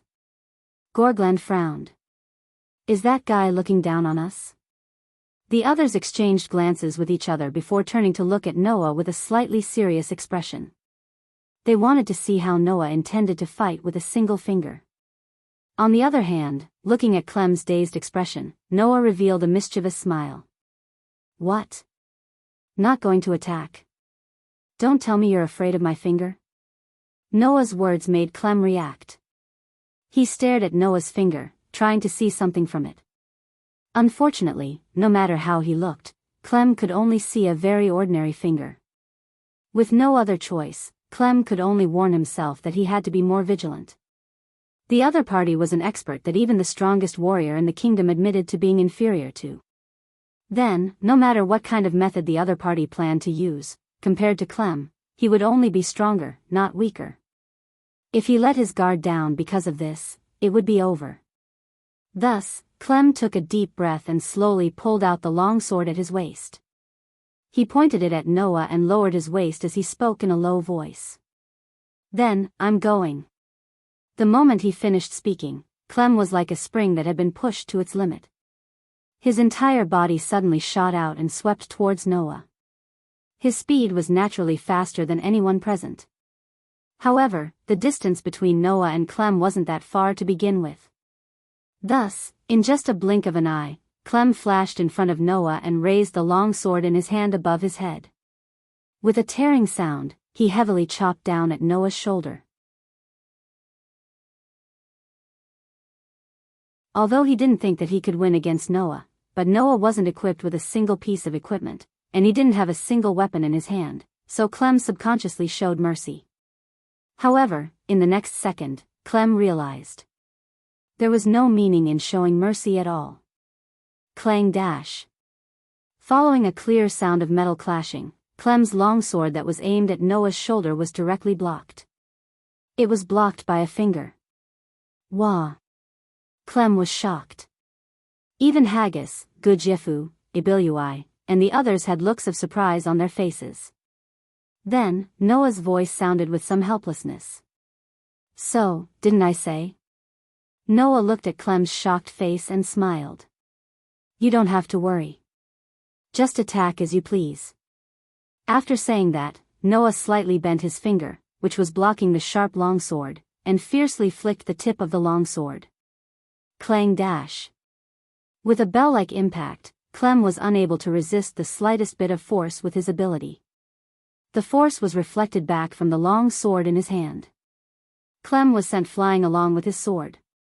After rolling on the ground a few times, he finally stabilized his body.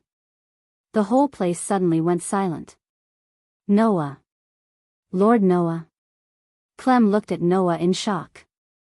Are you a warrior monk? Warrior monk. That was a profession. In Yggdrasil, there were more than 2,000 basic professions, including basic professions and advanced professions. However, the maximum level of each profession could only be raised to level 15. Therefore, if one wanted to reach level 100, one character would have to train at least 7 professions. Of course, one could also inefficiently train each profession to level 1. After training 100 professions, one would reach the maximum level of 100. Because of this, in Yggdrasil, as long as it wasn't done on purpose, there wouldn't be identical characters. After all, out of the 2,000 professions, it was impossible for one to pick 7 or more professions to be exactly the same. This world had a lot in common with the game Yggdrasil. One of them was professions. Just like Yggdrasil, the people in this world had all kinds of professions. For example, Gudjefu was a warrior. Clem was also a warrior. The fine steel adventurers led by Haggis also had their own areas of expertise. As for the magic chanters that people often talked about, it was actually just a general term for those who could use magic. Among the magic chanters, there were also many professions. For example, clerics, priests, forest priests, occultists, enchanters, magicians, bards, witches, talisman masters, immortals, and so on. They were all collectively known as magic chanters. It was said that among the many professions, there was a profession called warrior monk. It was a profession that could use a special power called chi, and use one's own body as a weapon. The existence of this profession generally didn't use any weapons. Instead, they used chi to strengthen their own body and train it to the limit. Once trained to the limit, the warrior monk's fist could even directly smash the hardest steel. The hardness of the body could also reach the level of steel. Noah blocked the sharp long sword with a finger. If this wasn't the power of a magic tool, then it could only be the ability of a warrior monk. Thus, when Clem said this, Haggis and the others understood. Only Gudjefu, like Clem, looked at Noah with a face of uncertainty. Although Gudjefu wasn't sure if Noah was a warrior monk, he knew that Noah could use magic. The knight who attacked Khan village was turned into steel by Noah's unknown magic. In addition to his intuition, Gudjefu always felt that Noah was a magic chanter with a power stronger than himself. Now, Noah broke Gudjefu's belief. Could it be that in addition to being a magic chanter stronger than himself, Noah was also a warrior monk who trained his body to be able to block sharp weapons? Gudjefu's heart tightened, and the way he looked at Noah also changed. Of course, Noah wasn't a warrior monk. There were only 3 reasons why he could block a sharp long sword with a finger. 1. Noah had reached LV4, and reached the SSS stage of durability, so his resistance to attacks was quite high. 2. Noah had a permanent magic called Sword's Protection, which could weaken physical attacks. 3. Noah had Swordsman, which could increase the attack power of his own sword-type weapon, and weaken the attack power of the enemy's sword-type weapon. If Clem used a high-level weapon, it would be a different story. However, an ordinary longsword was no longer able to hurt Noah at this moment. Although that was what he said, Noah wouldn't say it out loud. Noah just pointed his finger at Clem. "What's wrong? Aren't you going to continue attacking?" Hearing this, Clem tightened his grip on the sword, and his eyes sharpened. He finally put aside his unnecessary worries and charged forward with all his strength. Swoosh!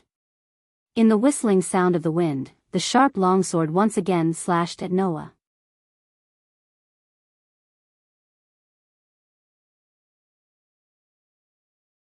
Chapter 1193. Hiya! With an imposing shout, the sharp longsword in Clem's hand turned into streaks of sword light. Like a cutting machine, it slashed towards Noah's body. Looking at the continuous slashes, Noah stretched out his finger with an expressionless face. He only moved when the sword lights that resembled a cutting machine shot toward him.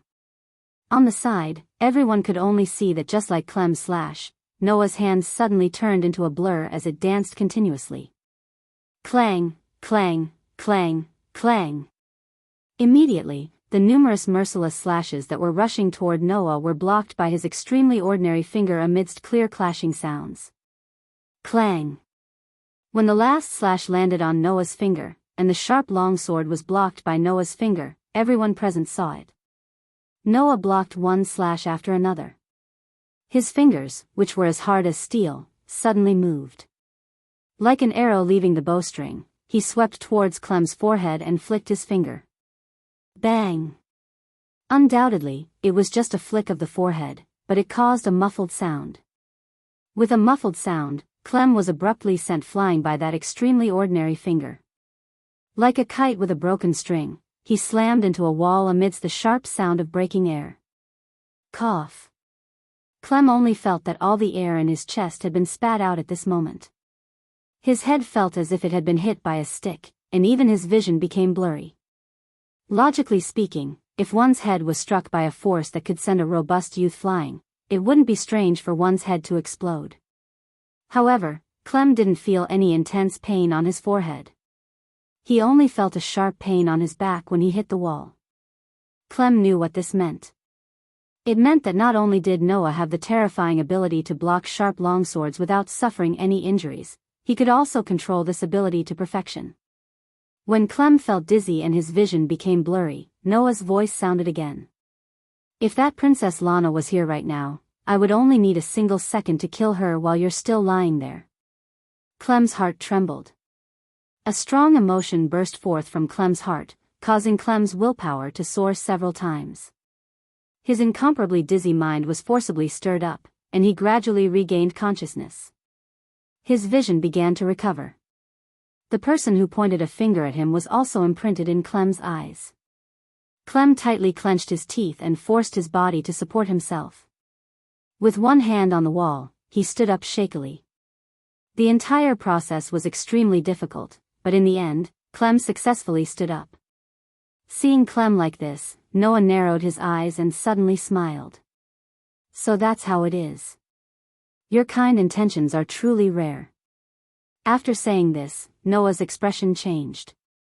His expression became emotionless. It's just that, in the face of death, will this kind of heart be able to remain intact? Following this sentence, in the next instant, an astonishing aura burst forth from Noah's body. That aura was like a tangible pressure, enveloping the entire space. Everyone present felt their shoulders become heavy, and their bodies involuntarily lowered slightly. Hagrid, Gudjefu, Ibilua, Gegland, Hina, T, and the others were completely speechless.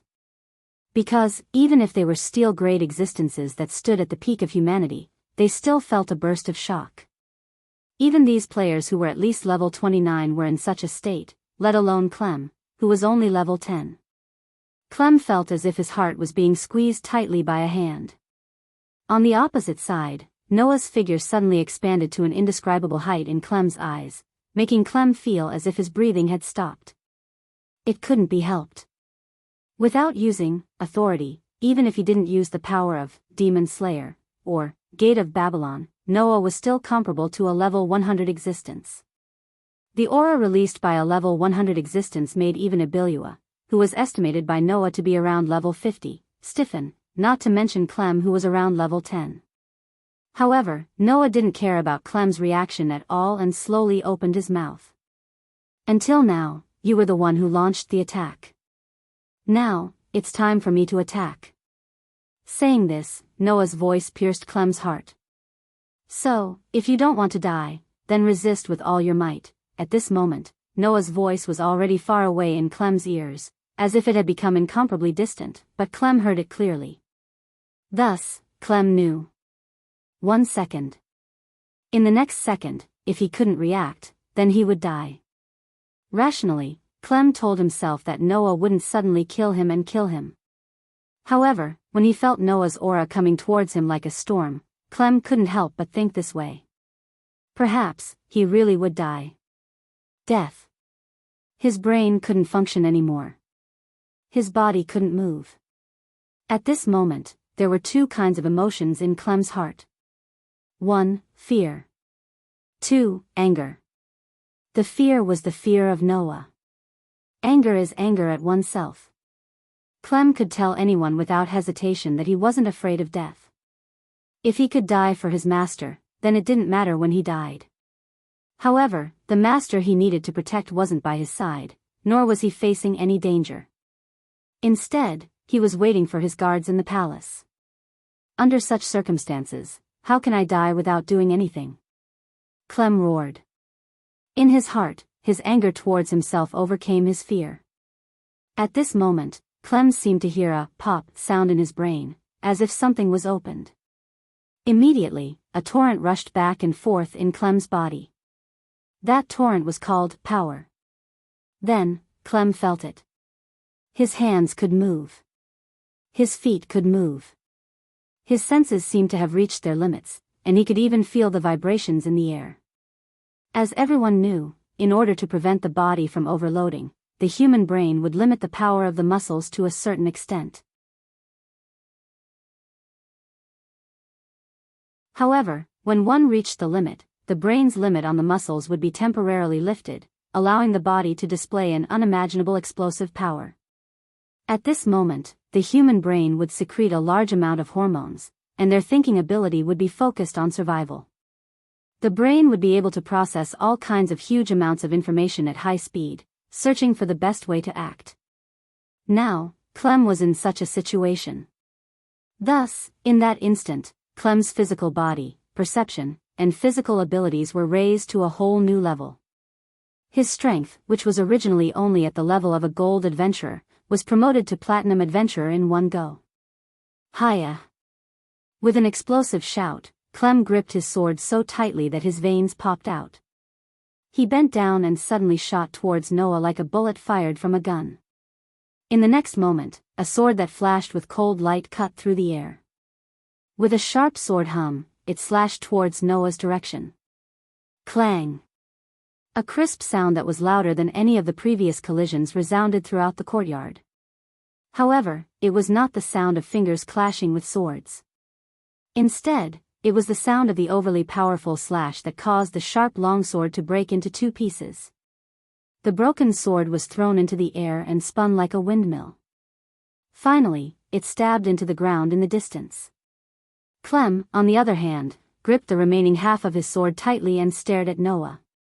Under Clem's gaze, Noah was silent for a moment. Then, he smiled at Clem. "Congratulations, you've successfully broken through. You're tuning into the Romantic Tales YouTube channel. Don't forget to subscribe and join us on this journey to catch the most captivating stories."